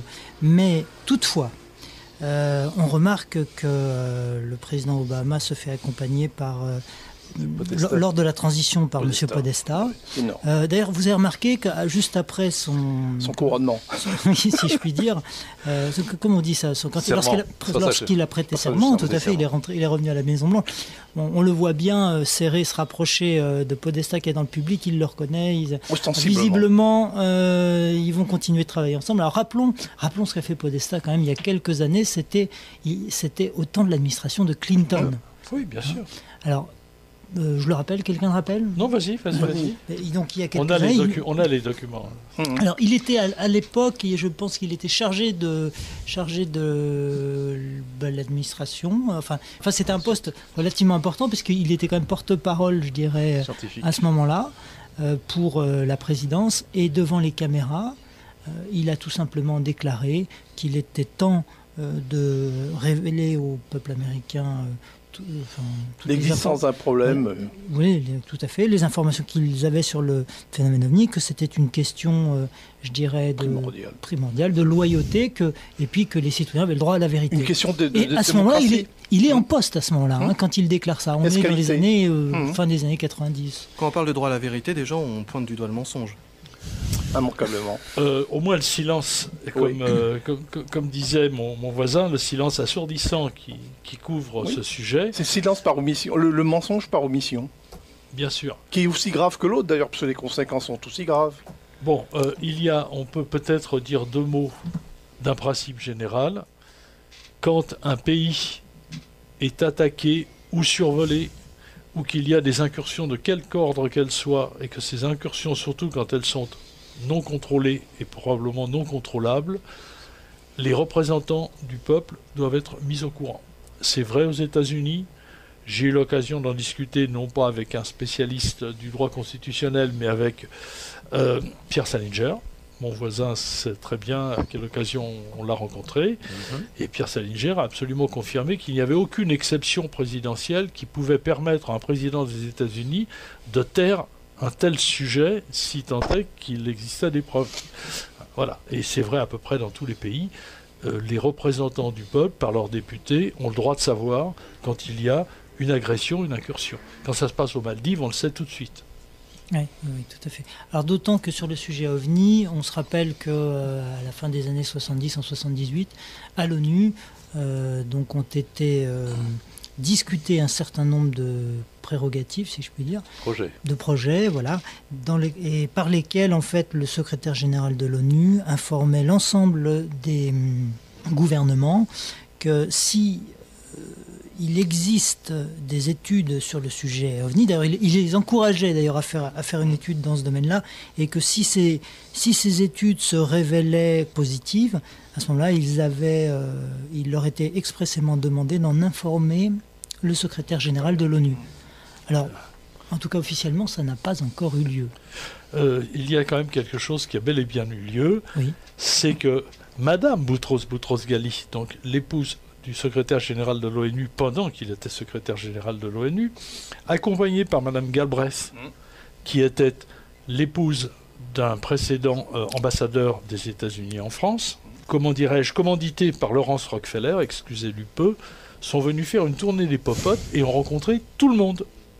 Et j'ai même eu droit à un coup de téléphone de Madame Galbraith, parce que j'avais retrouvé un document, dans les 1400, j'ai trouvé un document qui était passé, les chercheurs américains étaient passés à côté. Et en fait, leur but était non seulement de rencontrer les gens qui pouvaient avoir des documents et des informations, mais aussi de constituer des ensembles documentés et documentaires sur le sujet, afin de les remettre aux sénateurs et à différents membres élus des États-Unis. Et d'une certaine façon, c'est un peu à cause de ça que nous avons eu l'idée de faire la même chose au sein de la 3AF. Alors depuis tout à l'heure, nous avons abordé la question de savoir pourquoi la reconnaissance n'a pas encore eu lieu, puis nous avons glissé doucement sur est-ce qu'elle n'est pas en train d'avoir lieu, hein, et nous sommes en train de parler du président Obama. on peut se demander finalement, est-ce que ce que nous vivons actuellement à l'échelle planétaire, c'est-à-dire ces crises que nous rencontrons, est-ce que il pourrait y avoir un rapport entre le fait que d'un côté, la majorité, quasi-totalité des gouvernements cachent des informations extrêmement importantes au grand public. À la fois, on se retrouve devant des crises économiques, des crises politiques, des guerres. Combien de pays sont en guerre sur Terre actuellement ? Il y a peut-être 50 guerres qui sont en cours. Et la France n'échappe pas aux pays belligérants, puisqu'on est même en guerre économique, y compris contre des alliés au sein de l'OTAN. Alors c'est très intéressant ce que tu dis, Michel. On met ça en lien aussi avec ce qui était dit au début de l'émission, c'est-à-dire le survol des centrales nucléaires et des armements les plus puissants que possède l'être humain. Une planète totalement en guerre, pour revenir à ce que vient de dire Michel, avec toutes sortes de pays qui voudraient prendre le dessus, avec l'armement actuel. Est-ce que cela pourrait pousser à une accélération d'apparition de ceux qui pourraient être derrière ces objets volants ? Ça a déjà poussé une réaction. N'oublions pas que la période moderne commence après les explosions des bombes atomiques sur le Japon. N'oublions pas que le survol de la Scandinavie a eu lieu au moment où la flotte américaine, sous la direction de l'amiral Hewitt, la flotte américaine qui venait de participer à l'opération Crossbow, c'est-à-dire aux explosions atomiques de Bikini, entrait dans la mer Scandinave. À ce moment-là, exactement à ce moment-là, les survols par des soi-disant missiles soviétiques, mais qui n'étaient non seulement pas des missiles, mais pas non plus soviétiques, commencent. Et on a véritablement un lien très fort. Et quand l'année suivante, parce que c'était en 1946, en 1947, les États-Unis commencent à être survolés, et de façon apparemment aléatoire, relativement aléatoire, je dirais, parce que j'ai repris des rapports et il se trouve que malgré tout, le Nouveau-Mexique semblait beaucoup plus survolé que le reste. Il y a de fortes corrélations. Aléatoire mais localisé. Oui. En première approximation, c'était aléatoire. Il semble qu'ils aient trouvé assez rapidement quelque chose, mais, et c'est ça qui est très surprenant et moi qui m'a toujours passionné, ils ne sont pas infaillibles ni dotés d'une baguette magique. Parce qu'ils ont véritablement commencé à chercher en 1945, dès l'explosion des 2 bombes atomiques au Japon, et ils n'ont finalement découvert Los Alamos qu'en décembre 1948. Ils ont des contraintes aussi, apparemment. Leur science n'est pas infaillible. Ben voilà, absolument. Bon, j'ai fait de la protection. Ça nous rassure. C'est rassurant, exactement. Oui, j'ai fait de la protection d'uranium. Il y a un problème. Il n'y a pas que nous. Il y a un problème pour la radioactivité, c'est qu'elle se confond avec le mouvement propre, c'est-à-dire avec la radioactivité terrestre qui est déjà forte. Vous dites il. Oui, je dis il parce qu'il faut naturellement, non pas. On ne peut pas mettre un nom, à moins d'être complètement... Ce sont les autres. On peut, hein, mais on peut les appeler les autres, on peut les appeler les visiteurs, on peut les appeler ils, simplement. Mais comme avait dit mon voisin de droite, il est bien évident que technologie implique science et que science implique quelqu'un qui l'a mise au point. Alors, à moins d'imaginer, et c'est pas du tout ce que les informations que nous avons semblent indiquer, à moins d'imaginer qu'il s'agit de robots qui font en quelque sorte une observation, une exploration aléatoire d'une planète inconnue, il n'y aurait pas, c'est trop spécifique, les survols de comment dirais-je, d'installations nucléaires sont trop spécifiques. Le survol de la NASA 1 an après sa création par un engin qui se met à voltiger au-dessus de la NASA, ça indiquait clairement, nous savons que la NASA se trouve à Fort Meade et c'est pas la peine d'essayer de vous cacher, nous avons découvert. C'est clair. Oui, je voudrais évoquer très rapidement le problème des pièges qui nous attendent sans arrêt dans un tel progrès, c'est que il y a le piège du mot intelligence. Et évidemment, une des difficultés que nous avons tous, et que d'autres auront derrière, je pense aussi, rassurons-nous, c'est de définir qu'est-ce que l'on entend par intelligence. Or, nous avons essayé, notre science actuelle arrive à certains niveaux d'intelligence, on peut parler de systèmes experts, d'intelligence artificielle, mais il y a un piège là-dedans, parce que d'abord, en américain, intelligence, ça veut dire le renseignement, ça n'a rien à voir avec le sens que nous donnons ici en Europe, et qu'il y a des quiproquos énormes qui n'ont pas arrêté à ce sujet. Alors, intelligence, oui, et c'est dans ce sens-là que j'en parlais tout à l'heure, c'est que manifestement, derrière ces manifestations, il y a une volonté, un projet, que peu à peu, on commence à en voir certains contours. Et à ce moment-là, on peut se demander, est-ce que c'est nous qui représentons, nous, je veux dire l'humanité, qui représente l'intérêt de ces intelligences, de cette intelligence, ou est-ce que c'est au contraire parce que nous devenons un danger pour elle d'une certaine manière que nous ignorons, et à ce moment-là, est-ce que nous sommes simplement des nuisibles de la galaxie ou de l'univers, tout simplement? Et c'est pour ça qu'on s'intéresse à nous. Mais on peut penser aussi que, bon, leur science ayant certainement une certaine avance, une certaine performance par rapport à nous énorme, est-ce qu'il n'y a pas derrière, et on peut légitimement le penser, il y a une morale et une éthique qui s'est développée parallèlement, et à ce moment-là, on est totalement dépassé par leurs intentions, pour imaginer leurs intentions, parce que, bien évidemment, la science en question, et la suite de la technique, les stratégies, les tactiques, etc., dans toute la chaîne des conséquences, est soumise aux contraintes, à la déontologie qui est elle-même issue de cette morale, de cette éthique. Donc est-ce l'humain qui est intéressant? Est-ce la planète? Ou est-ce le danger que peut faire courir l'humain?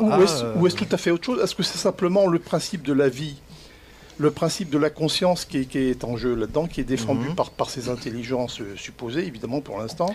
Mais enfin, on ne va pas se masquer derrière nos petits doigts, hein. Bien qu'ils soient gros, je n'y arriverai pas. Moi. Le jour où la Terre s'arrête. Voilà. Tout un tas de questions. Mais là, ce sont des questions légitimes.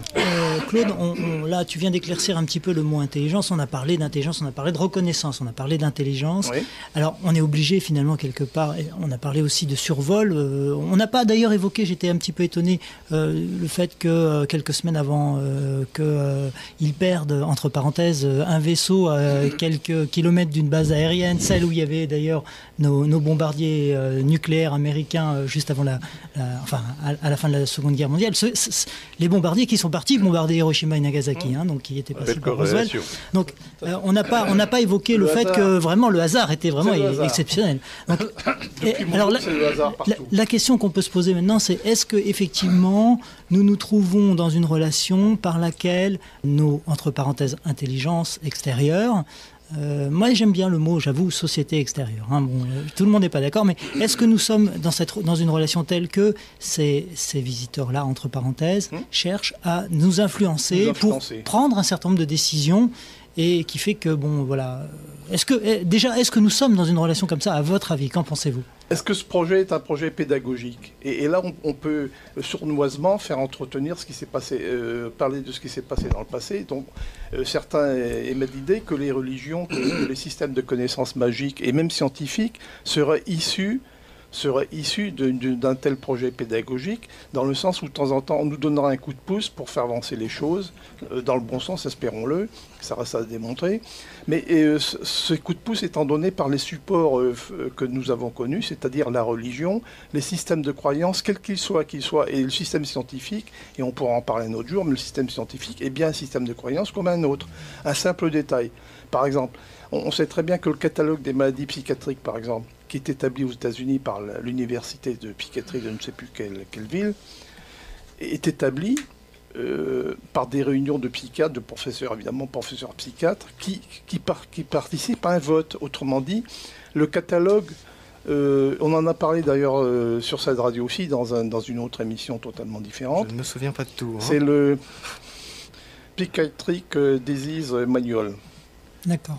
Qui est fabriqué après un vote, après un consensus reconnu d'une manière qu'on dirait démocratique, si on veut, d'une manière large et consensuelle.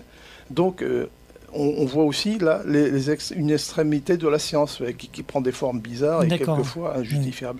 On va reconnaître la réalité par vote. Tiens, oui. Voilà, la réalité, c'est ça. Un référendum. Moi, je propose un référendum sur le phénomène OVNI ou autre pour le reconnaître en tant qu'objet scientifique. Jean-Gabriel ? Oui, franchement, je souhaite... Il faut mettre les pieds dans le plat. Oui, c'est vrai, mais je souhaite que ce programme de contrôle n'ait été ni total, pas encore. Enfin pas aussi total qu'on l'imagine, parce que on aurait eu dans ce cas-là de très jolis cadeaux, en particulier avec les monothéismes, qui n'ont pas arrêté de se battre les uns avec les autres depuis leur création. Donc en fait cadeau, je ne vois pas du tout en quoi ça nous a avancé. Je préfère la Renaissance. La paix sociale. Oui, la paix sociale, bien sûr. La paix sociale par le fil de l'épée. Non, j'avoue que ça m'est très difficile à admettre. Par contre, qu'il y ait eu des tentatives, je suis tout à fait prêt à l'imaginer. Qu'elles aient été couronnées de succès, je suis à peu près certain que non. Parce que l'homme, qui est un primate, a une espèce de faculté magique de prendre les meilleures choses qu'on lui donne et en faire des instruments de mort, des instruments de torture et des instruments de domination.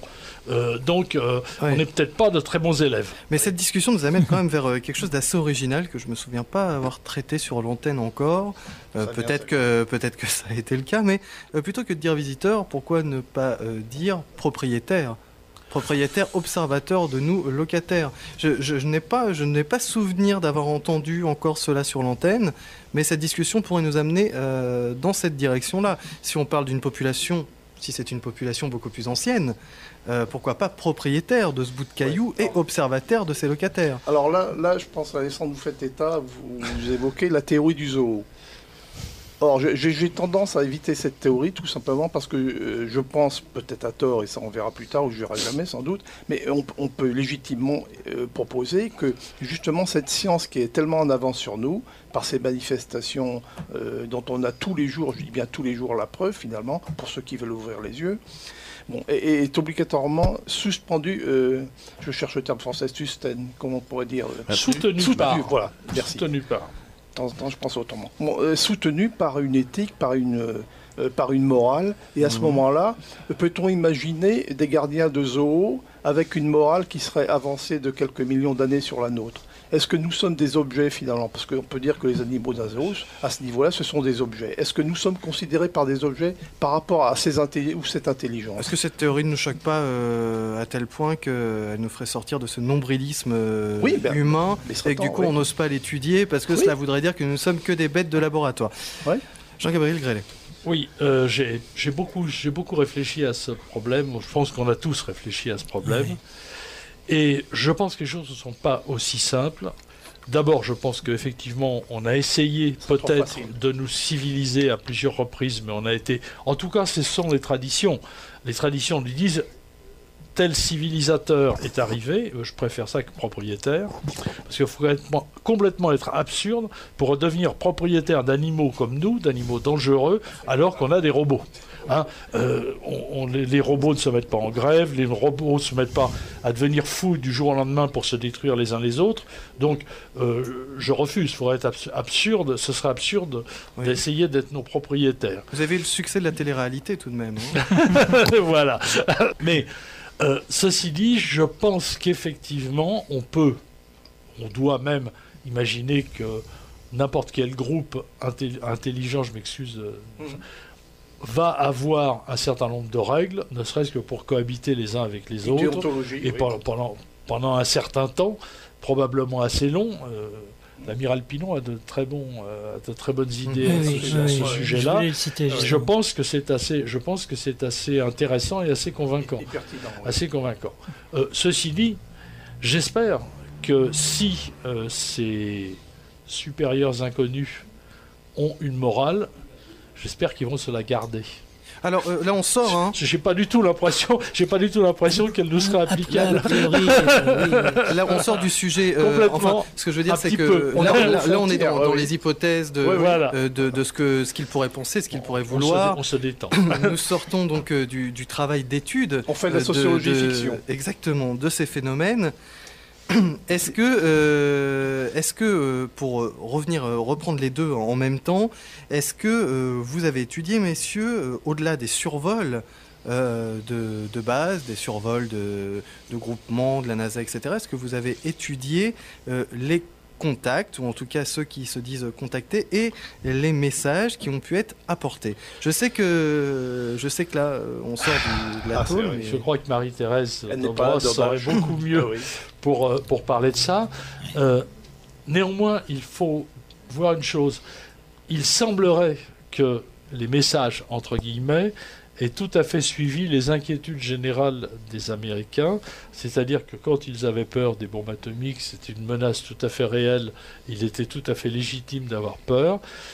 Les extraterrestres, entre guillemets, ou les petits hommes à grosse tête, si vous préférez, semblaient très très occupés de ça. Mais à la limite, ça ne veut pas dire que c'est faux, parce qu'ils avaient toutes les raisons d'être aussi inquiets que la population américaine. Merci beaucoup de m'amener ici, Jean-Gabriel Grélet, parce que c'est justement le point où je souhaitais m'arrêter. Il semblerait, à travers les différents témoignages, alors après on les prend au sérieux ou pas, chacun a ses témoignages préférés, que les témoins voient des personnages qui correspondent à des personnages qu'ils peuvent comprendre, qui font partie de leur passé, de leur psychologie. Il semblerait qu'ils voient des vaisseaux peut-être dans le ciel qui correspondent à ce qu'ils pouvaient attendre d'une visite venant de l'espace. Est-ce que ça c'est pris en compte lorsqu'on étudie le sujet? Et est-ce qu'au sein de la 3AF notamment, est-ce qu'on réfléchit à ça en se disant que peut-être ce que l'on est en train d'étudier, c'est uniquement ce que l'on a permis de voir à ces personnes comme une transhypnosie qui permettrait d'accepter quelque chose d'impossible? Réponse, avril 2010. Voilà. C'est pratique ça. Non. Alors, je comprends parfaitement votre réponse, mais ce que je veux dire par là, c'est est-ce que vous avez pris en compte tous autour de cette table? Alexandre, nous n'excluons aucune hypothèse de base. D'accord. Voilà la réponse. Alors, à part précise. Monsieur Boudier, je vais vous demander à vous trois de répondre à cette question. Claude va se faire un plaisir. Que pensez-vous de cette théorie qui dit que nous aurions devant les yeux uniquement les choses que nous pouvons supporter de voir? Oui, alors je me permettrai de ne pas répondre à cette question parce que je l'aborde d'une toute autre manière, bon, qui n'est peut-être pas justifiée, mais on va voir. C'est que je pense qu'il y a donc entre notre intelligence, notre système cognitif, ancien, actuel et futur, bien sûr, c'est encore un autre problème, il y a un problème de transfert d'informations entre cette intelligence, ces intelligences ou on ne sait quoi qui a quelque chose dans son crâne, s'il y a un crâne en jeu là-dedans. Mais il y a le problème général que l'on connaît maintenant, très bien maintenant, depuis 1925, depuis les travaux de von Bertalanffy, on connaît très bien tout ce que ça implique comme question. C'est ce problème concernant le transfert d'informations entre deux individus, et on sait que quelquefois c'est compliqué, entre deux sociétés, entre deux groupes humains, et même entre un groupe humain et puis peut-être un groupe animal, par exemple. Et c'est tout le problème de transfert d'informations. Or, on s'aperçoit quand même que l'information passe mieux d'un groupe quel qu'il soit, d'un groupe vivant à un autre groupe vivant, puisque l'information consciente en dehors du vivant, on ne connaît pas encore.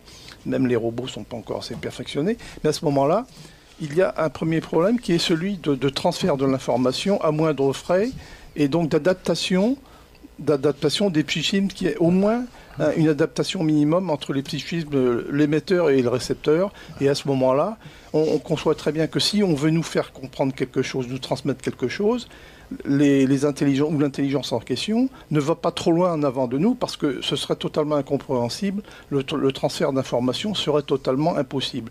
Et c'est ce que je définis dans mon bouquin qui sortira je ne sais pas quand, par la notion de degré d'étrangeté, que je définis de manière très précise et physique aussi. Et à ce moment-là, on conçoit donc que les manifestations de l'intelligence en question ne sont pas très éloignées de l'état d'avancement de notre science, de notre philosophie et tous nos systèmes de croyances actuels, pour éviter le rejet de l'information par nous, parce qu'elle serait incompréhensible. Et à ce moment-là, on comprend très bien que la science-fiction soit aussi un des moyens de nous faire accepter ou commencer à accepter ce qui est inconnu, étranger et a priori inacceptable. Jean-Gabriel Grélet, je vous vois en train de bouillir.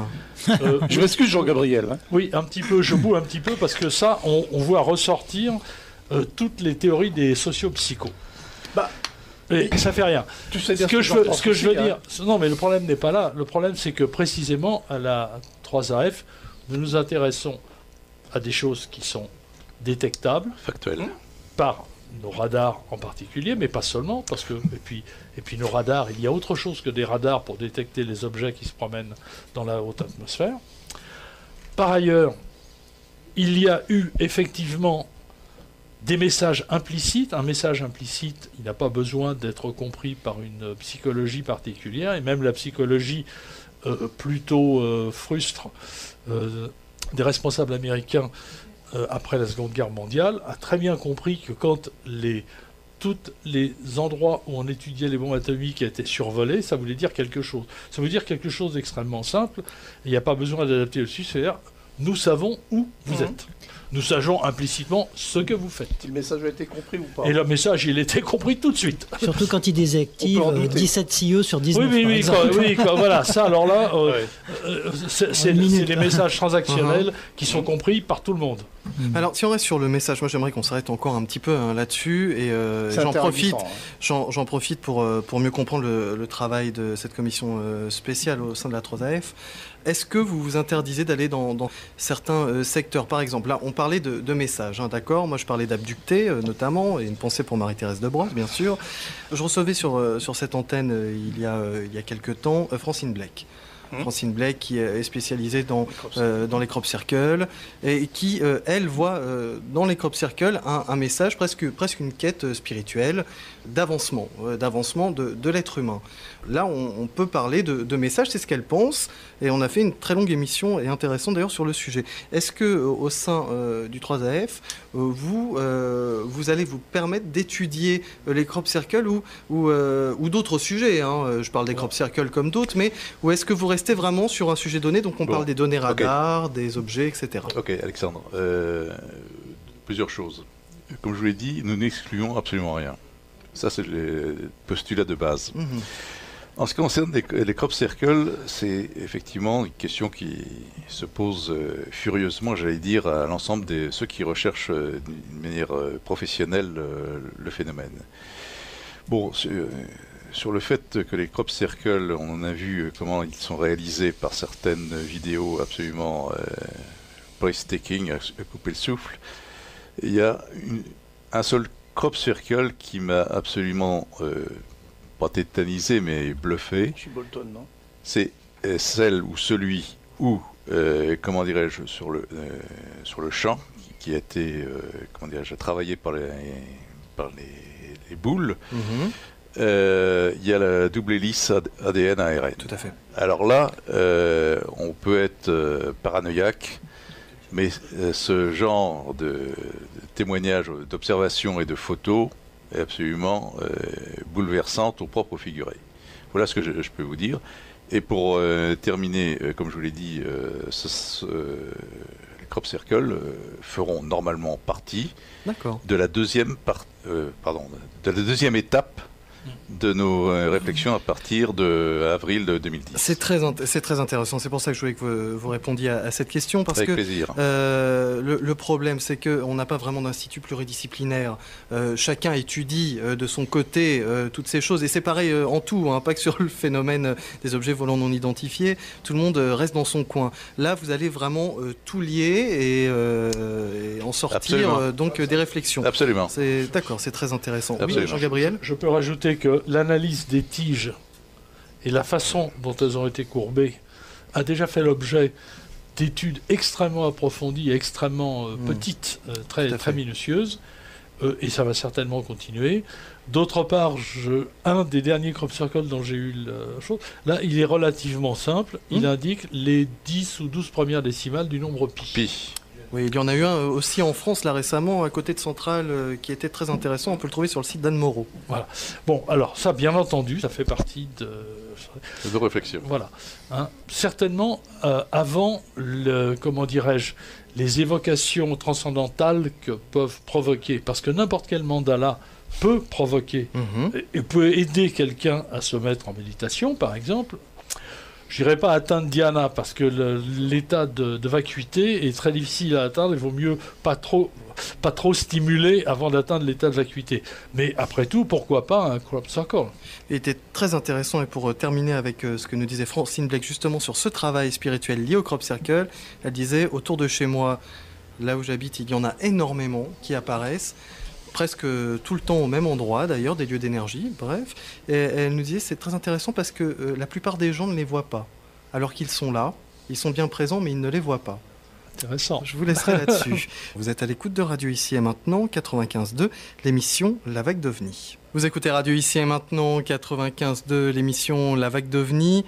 Le mardi soir à partir de 23h, le dimanche de 14h à 16h, une émission proposée et dirigée par Didier Deplège, animée aujourd'hui par Alexandre. Fin de cette respiration musicale. Et je peux vous dire que vous loupez quelque chose parce que hors antenne, ça discute, ça continue à parler. Et même, je regrette presque de ne pas pouvoir vous faire entendre ce qui se dit pendant ces pauses. Et je suis sûr qu'eux, ils ne regrettent pas, par contre, que je ne puisse pas faire entendre ce qui se dit pendant ces pauses. Parce qu'on va loin quand même, hein. On va loin, on discute et on parle de plein de choses très intéressantes, que nous ne connaîtrons que dans 15 mois, lorsque les études seront terminées, si j'ai bien compris, monsieur Boudier. Touchons du bois. Bah oui, touchons du bois et que les études aillent au bout. Je vous laisse continuer, messieurs. Très bien. Donc. Attendez, comment dirais-je, je me permets de rebondir sur ce que venait de dire Alexandre. Ce que j'ai oublié de dire sur les membres de notre commission, nous sommes 10, il y en a 8 à la retraite. Donc en clair, notre avenir est derrière nous. Et je peux vous dire qu'un des critères sur lesquels j'ai insisté lorsque j'ai invité, disons, nos participants, a été jusqu'à quel stade serez-vous susceptible de résister. Et je peux vous dire que, comment dirais-je, d'une manière unanime, on ira jusqu'au bout. Vous ne pouviez pas plus me faire plaisir, monsieur Boudier. Ouais, c'est un gage de loyauté. Excusez-moi, Michel. Donc, je vous propose de continuer la discussion. Tout à l'heure, bien que nous ayons écarté un certain nombre de sujets, c'est bien dommage, mais on ne sait jamais, on va peut-être y revenir par une courbe inattendue. J'aimerais revenir sur l'influence de, entre parenthèses, intelligence extérieure sur notre société. Et par, je dirais, en vous racontant l'histoire suivante que vous connaissez probablement, vous rappelez que l'année dernière, nous avons eu les primaires démocrates aux États-Unis, dans lesquelles un certain nombre de candidats démocrates se sont présentés en compétition pour savoir lequel atteindrait, je dirais, l'élection présidentielle aux États-Unis. Parmi ces gens-là, il y avait un homme qui s'appelle Denis Kuchini. Et ce congressman a été interviewé dans le cadre de ces primaires démocrates sur une question bien particulière en rapport avec le sujet OVNI.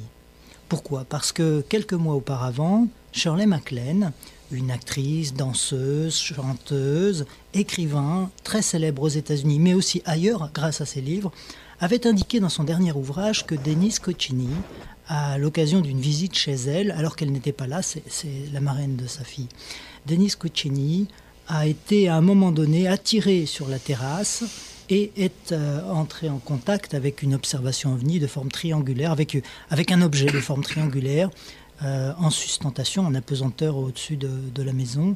Et elle raconte qu'il y a eu des échanges qui se sont déroulés d'une façon, je dirais, non vocale, mais un certain nombre d'informations, des échanges, voilà, des télépathiques au niveau du cœur. Et là, on se retrouve l'année dernière, en septembre-octobre, tous les candidats sont face au speaker, c'est diffusé sur les grandes chaînes de télévision américaines, et lorsque c'est au tour du candidat, le speaker donc lui pose la question, est-ce que cette histoire est vraie ? Et le monsieur s'est pas dégonflé. Voilà un homme politique qui... alors, je vous passe parce que je suis un petit peu en admiration sur lui à cause de ses prises de position préalables, mais enfin, auparavant. Enfin. Mais, et voilà un homme qui ne se dégonfle pas. Il s'apprête à perdre les élections en racontant tout simplement cette histoire, et il le fait. Il accepte de dire qu'effectivement cette histoire est réelle, qu'il s'est passé un échange au niveau cardiaque, au niveau du cœur avec ces êtres. Chakra ? Il ne parle pas du tout de il n'y a pas de terme technique. Alors, je vous raconte cette histoire, pourquoi ? Parce que Shirley MacLaine, donc, au départ danseuse, chanteuse, comédienne, etc., a été à un moment donné impliquée dans des histoires d'OVNI. Elle a été approchée une première fois par un jeune homme qui lui apportait un collier qui venait d'Afrique. Et puis des années plus tard, elle recroise ce jeune homme par hasard. Et puis, il se lie d'amitié, il l'emmène au Pérou et lui raconte tout. Et là, il lui raconte une histoire absolument incroyable. Vous pouvez d'ailleurs avoir toute cette histoire. Elle a fait un film autobiographique sur cette histoire qui se trouve sur le site de la FEA. Sur le site de la FEA, vous allez dans Impact sociologique et vous allez tomber sur le film de Shirley MacLaine en autobiographie, son autobiographie. c'est une époque où elle est justement amoureuse d'un futur Premier ministre qui deviendra effectivement Premier ministre du Danemark. Et elle raconte en fait que ce contact l'amène à avoir une information. Elle a, alors qu'elle n'est pas encore écrivain à l'époque, hein, mais elle a pour tâche d'écrire sur le sujet ce qu'elle a compris.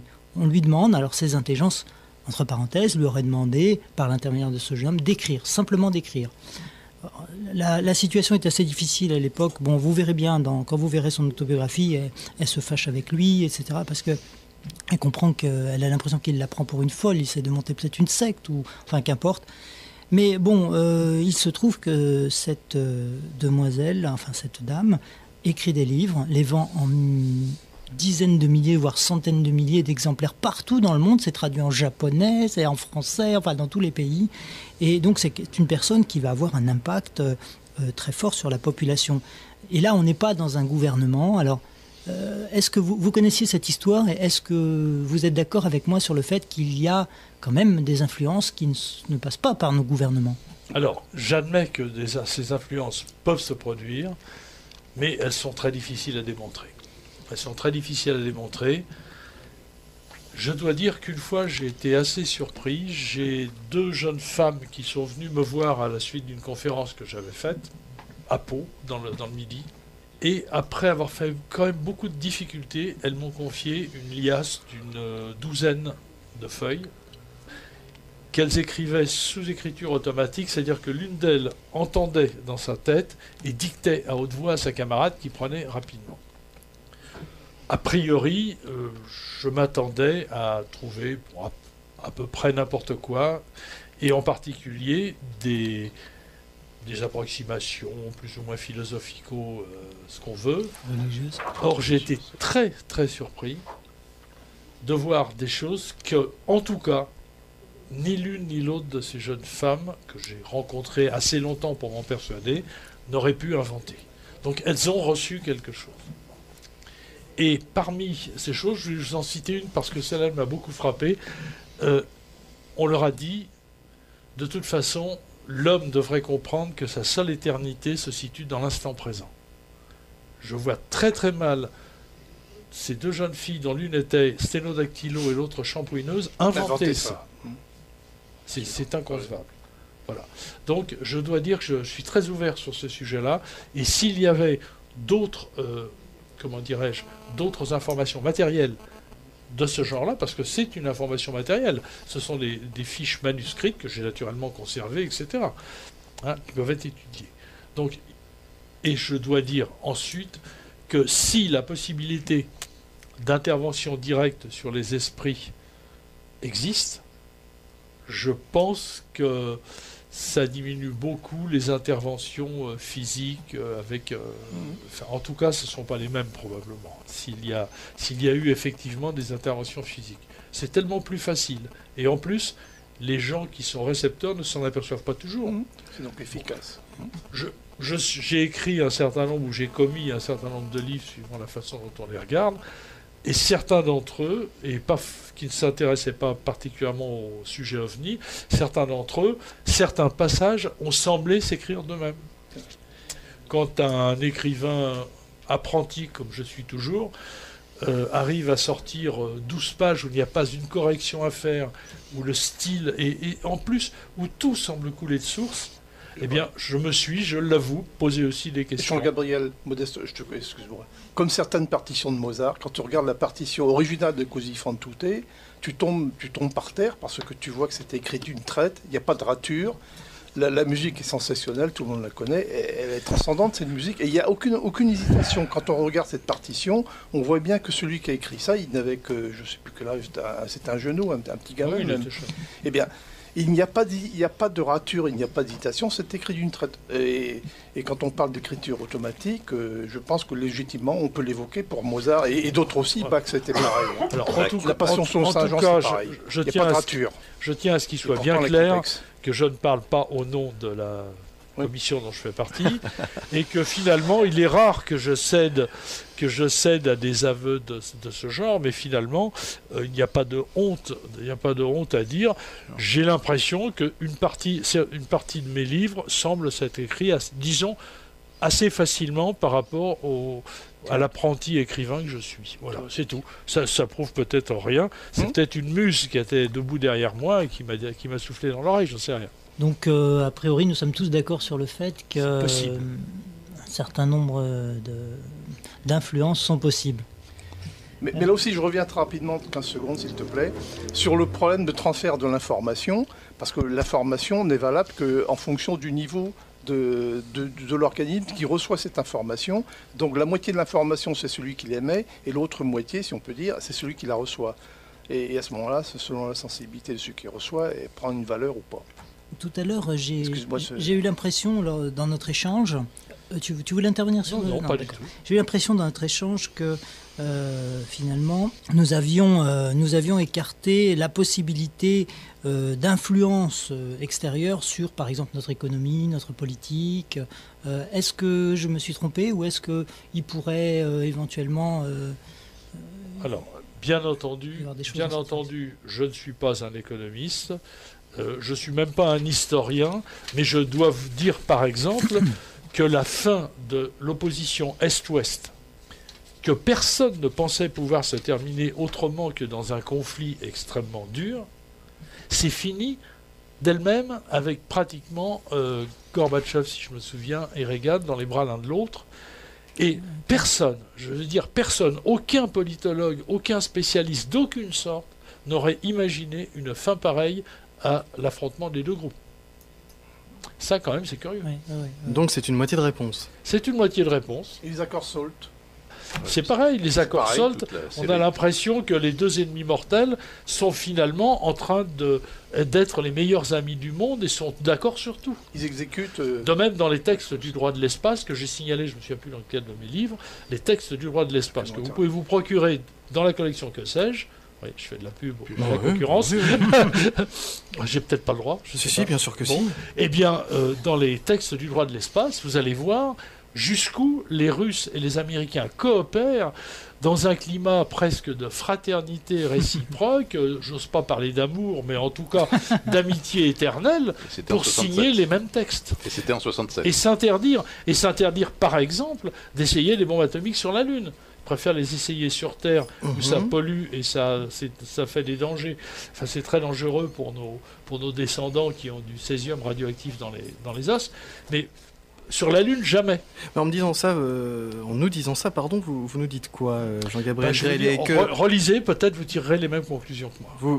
Vous essayez en tout cas, une de vos hypothèses de travail, c'est que il y aurait pas des consignes, mais en tout cas des conseils donnés à ces grands dirigeants, à ces personnes qui dirigent le monde, pour ne pas aller dans certaines directions. Enfin, en tout cas, les choses se sont tellement bien terminées, ou alors il faut en accuser le génie humain, mais comme le génie humain n'a jamais été particulièrement visible dans les relations entre groupes humains, je suis presque obligé d'au moins d'émettre une autre hypothèse. Michel ?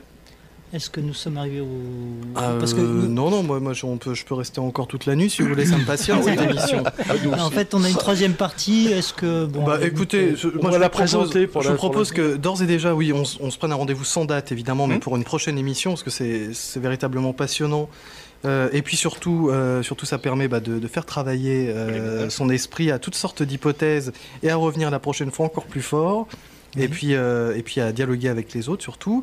Ça permet de montrer avec Monsieur Boudier aussi que des personnes on va dire qualifiées. Alors je vais pas dire qu'elles sont plus sérieuses que d'autres qui n'ont pas de qualification, parce que je trouverais vraiment ça très agréable pour toutes ces personnes qu'on appelle la plupart du temps ufologues entre autres, de dire qu'une personne qui a des diplômes est plus qualifiée, oui, dans certains domaines, mais pour une vue d'ensemble, la qualification est la même. Mais ce qui est intéressant avec Monsieur Boudier, tout comme nous l'avions ressenti avec le rapport Cometa sur l'antenne, c'est de faire passer le message à tous ceux qui voyaient ce sujet comme une grosse rigolade, une grosse marade, que des personnes sérieuses s'y intéressent. Donc ça, vraiment, c'est véritablement tout l'intérêt, au-delà des résultats que nous connaîtrons dans quelques mois, c'est tout l'intérêt déjà de cette démarche. Alors oui, effectivement, Michel, si tu pouvais mettre en avant ce troisième chapitre que vous n'aurez pas le temps de traiter, et puis peut-être en arriver à une pré-conclusion en attendant la conclusion de la prochaine émission. Je dirais que bon, ça sera une partie probablement très très difficile, dans le sens où nous allons aborder les sujets autour de ce que nous allons devenir dans les prochaines années. Si nous étions éventuellement à un tournant, en tout cas sur un plan économique et de politique internationale, on y est, ça c'est sûr. Si nous étions à un tournant pour ce qui concerne la reconnaissance dans notre environnement d'une réalité sur le sujet des ovnis, eh bien, nous serions alors amenés à devenir quoi ? Je vais peut-être proposer, non pas du tout le mot de la fin, mais fait que commencer. le mot du commencement de la prochaine émission. Comment ça s'appelle, oui. En attendant d'avoir des preuves, en attendant d'avoir les résultats des travaux de cette commission, il ne serait peut-être pas mauvais que nous profitions de cette réflexion générale pour essayer d'imaginer comment d'autres pourraient nous regarder. Voilà. Et là, j'ai l'impression que nous ferions déjà peut-être un certain progrès, mais en tout cas, nous ferions preuve d'une objectivité tout à fait indispensable que nous manifestons très rarement en général. Oui, parce qu'on a imaginé et on a hypothéqué sur des stratégies, des intelligences, des projets, des déontologies, etc. Mais on oublie une chose essentielle et qui est nouvelle finalement pour l'humanité, c'est que nous essayons de traiter avec une intelligence qui est autre que la nôtre. Alors que jusqu'à maintenant, on croyait qu'on était les seuls, qu'on était d'ailleurs le summum de l'univers et déjà le produit parfaitement fini de l'évolution, ce qui est une erreur totale, bien sûr. Mais certains y croient encore, c'est ça qui est gênant. Mais alors, on oublie aussi, mais enfin, entre nous, on ne l'oublie pas, évidemment, c'est qu'on n'est pas seul. On parle des autres, on parle des aliens, des autres ou d'une autre intelligence. Donc, il faut aussi en tenir compte et que ce que nous prévoyons, nous essayons de prévoir dans l'évolution des choses, est totalement sujet au bon vouloir, au projet qui est en cours et qui se déroule devant nous, et pour lequel on n'a aucune information concrète du projet. Parce que tout simplement, leur motivation nous échappe totalement, parce que nous n'avons pas fait encore le chemin qui pouvait arriver jusqu'à une éthique ou une morale ou une déontologie qu'ils ont actuellement, tout simplement, et banalement, il n'y a pas un jugement de valeur vis-à-vis de nous, on n'est pas moins valable qu'eux, tout simplement, il y a un décalage temporel très probable entre leur évolution et la nôtre. Et à ce moment-là, on n'a pas lieu de craindre quoi que ce soit et de considérer qu'on est des sous-consciences, comme certains veulent nous faire croire dans certains milieux scientifiques, qui ne veulent pas aborder le projet, parce que automatiquement, ils ont l'impression que ça va abaisser l'humanité. Or, c'est le contraire. C'est parce que l'humanité prend conscience qu'elle n'est pas seule et qu'il n'y a aucune raison qu'elle soit seule, que manifestement, on en a les preuves matérielles. Et c'est justement quand on a pris conscience de ça, me semble-t-il, c'est une hypothèse, qu'on risquera de faire un pas en avant et que si jamais on attend de notre part une possibilité de compréhension du phénomène, et bien si on va dans ce sens-là, il me semble qu'on peut en approcher et d'être digne, entre guillemets, digne d'une révélation venant de l'extérieur. Alors, concernant juste la divulgation, j'y reviens quelques instants, mais les déclarations récentes de la NASA sur cette vie cellulaire probable sur Mars. Une annonce qu'on s'attendait à voir débarquer il y a un an environ, quand ils avaient déjà parlé d'une opération spéciale. Et puis là, il y a une place vacante entre les deux directeurs, on se permet de parler. Puis finalement, quand c'est le moment d'arriver devant la télévision, on y va tranquille. On se dit oui, on n'a pas encore fini nos études. Bon, ok, ça s'est passé comme ça. En même temps, on sent que on repousse à chaque fois le moment de dévoiler des découvertes.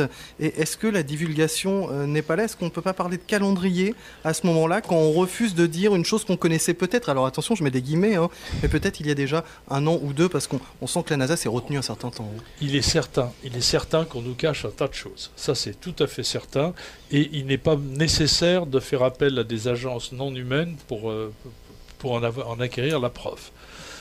On a parfois, si seulement un jour nous pourrons probablement parler et nous vous dirons jusqu'où certaines personnes en charge de certaines, de pans entiers de gouvernement sont capables de faire pour ne pas voir ce qu'elles n'ont pas envie de voir, par exemple. Et ça, c'est On le voit actuellement en économie, donc on peut le voir sur ces phénomènes-là. Voilà, oui, déjà. Tout à fait. Tout à fait. Eh bien, cette faculté particulièrement réjouissante de l'humanité, elle existe fort bien. Et nous en avons des exemples. Par contre, je voudrais dire autre chose. On se pose beaucoup de questions, semble-t-il, sur nos visiteurs. Parce que nos visiteurs nous dépasseraient par leur intelligence, par leur capacité de synthèse, peut-être, etc.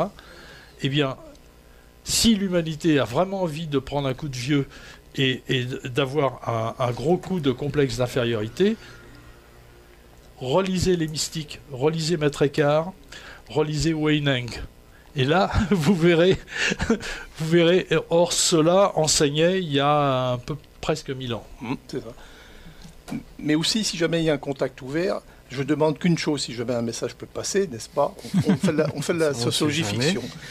Surtout qu'ils ne nous disent pas tout, qu'on ait encore le plaisir de chercher, d'échouer, de proposer des hypothèses qui cassent la figure, mais il semble que ce soit quand même un des moteurs essentiels de l'humanité, celle qui est un peu consciente des choses, c'est de rechercher, d'échouer et d'apprendre et sans arrêt de découvrir ce qui est un plaisir énorme et qui motive et qui est au sens de Bergson le sens même de l'élan vital. Et je le comprends comme ça. Et Bergson l'a très bien dit, il y a déjà plus de 60 ans. Je trouve que vous projetez beaucoup de bonnes intentions vers ceux que nous ne connaissons pas ou qui pourraient être. Oui, sinon on s'en on pourrait imaginer que le jour où la divulgation aura lieu ou aurait lieu, on disparaisse immédiatement, non? Non, je ne pense pas, parce que d'abord, oui, ça sera déjà fait, ça aurait été certainement plus facile au néolithique que maintenant. Pas ici. Et je pense que nous n'étions déjà pas tout à fait seuls au néolithique. Enfin, en tout cas, on peut imaginer qu'il y a un contact, disons, qui a au moins 2000 ans. Il était certainement beaucoup plus facile de nous détruire en donnant un petit coup de pouce à la peste noire vers l'an 1000, si tant est que je ne me trompe pas de quelques siècles, une bonne épidémie de variole. S'il s'agissait de se débarrasser de l'humanité, ce serait fait depuis longtemps. S'il s'agissait de la réduire en esclavage, maintenant on peut penser que nos visiteurs ont des machines, on n'a pas besoin d'esclaves quand on a des machines. Ça coûte moins cher, il ne faut pas les nourrir, et encore une fois, les machines ne font pas grève. Donc nous présentons un intérêt, le tout c'est de savoir lequel. Oui, Alain Didier. Oui, juste avant de conclure, enfin momentanément, puisque le sujet est rendez-vous est pris, est absolument disons, comme un abîme absolument inépuisable. En vous écoutant tous, disons avec un certain recul compte tenu malheureusement ou heureusement de ma position de président, je dirais simplement ceci, et peut-être ça va faire hurler certains.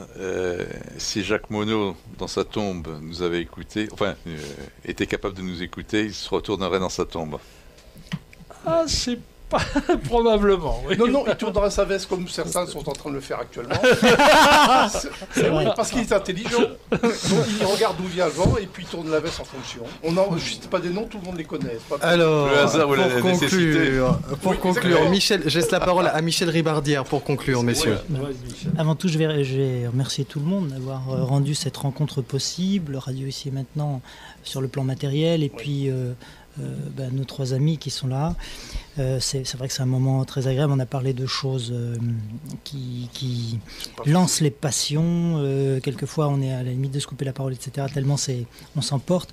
Mais de choses que nous continuons à étudier dans notre petite recherche personnelle. Et nous espérons, je pense tous ici, que ce que nous faisons pourra, je dirais, apporter quelque chose aux auditeurs. Et puis, c'est par des communions de ce genre-là, je dirais qu'on arrive à avoir des éclairages beaucoup plus grands à l'attention, à la limite des collectivités qui nous écoutent, des auditeurs chez eux, tout seuls peut-être, mais qui nous écoutent. Je sais, je vais te dire ça, j'ai appris que bien le mardi soir, quand Radio Ici et Maintenant diffuse ces émissions, il y a des groupes d'ufologues, de chercheurs qui se réunissent en direct pour discuter de ce qui est en train de se dire, etc. C'est assez fou. Si on peut voir les réflexions, on est là pour ça, c'est avec grand plaisir. Oui, je pense qu'il n'y a pas que de jolies choses qui sont lancées. Mais enfin bon, voilà. Non, mais ils peuvent téléphoner aussi. d'habitude. Oui, ils peuvent, mais c'était pas- le but c'est pas- d'écouter, d'entendre les idées de chacun et puis surtout de pas se marcher dessus et de tous se respecter parce que au milieu de l'ufologie, et je le répète, dans beaucoup d'émissions, c'est passionnel, il y a des égos. Il y a les égos. Et c'est pas comme ça qu'on avancera. Les guerres tribales. Juste, on va peut-être se donner rendez-vous éventuellement si nos amis sont d'accord pour aborder une prochaine fois la suite de cette première émission. La suite, ça sera quoi? Eh bien, ça sera évidemment là tout tourné autour de la reconnaissance officielle du sujet OVNI. Peut-être que la prochaine fois, on pourra éventuellement aborder après. Les conséquences. Les conséquences. Après. Alors, moi, je voudrais me permettre juste de citer un auteur parce qu'il a écrit des livres sur le sujet. Il y a beaucoup travaillé, c'est Christelle Seval, sur ce que pourrait changer dans nos sociétés la divulgation, le pour et le contre. Et je trouve qu'il a fait des livres très intéressants sur le sujet. Christelle Seval, oui, tout à fait. Donc voilà, je voulais le citer avant de terminer cette émission. Le site internet de A3AF, alors il est imprononçable à la radio, faut le dire, c'est aaafasso.fr. aaafasso.fr. Tapez 3AF sur un moteur de recherche, vous tomberez dessus directement. Puis donc pour la FEA, c'est www.fédération-airplane.eu. Fédération, mais alors pas d'accent sur les E, c'est fédération. Bien sûr. Merci beaucoup Michel Ribarder. Merci à tous d'avoir participé à cette émission. Vous écoutez Radio Ici et Maintenant, 95.2. L'émission La Vague d'OVNI, c'est le mardi soir à partir de 23h, le dimanche de 14h à 16h. Une émission animée aujourd'hui par Alexandre. Elle est proposée et dirigée par Didier Deplège et je vous invite d'ailleurs à aller faire un tour sur sa veille ufologique américaine, ovni au pluriel-usa.com. Vous écoutez Radio Ici et Maintenant, 95.2.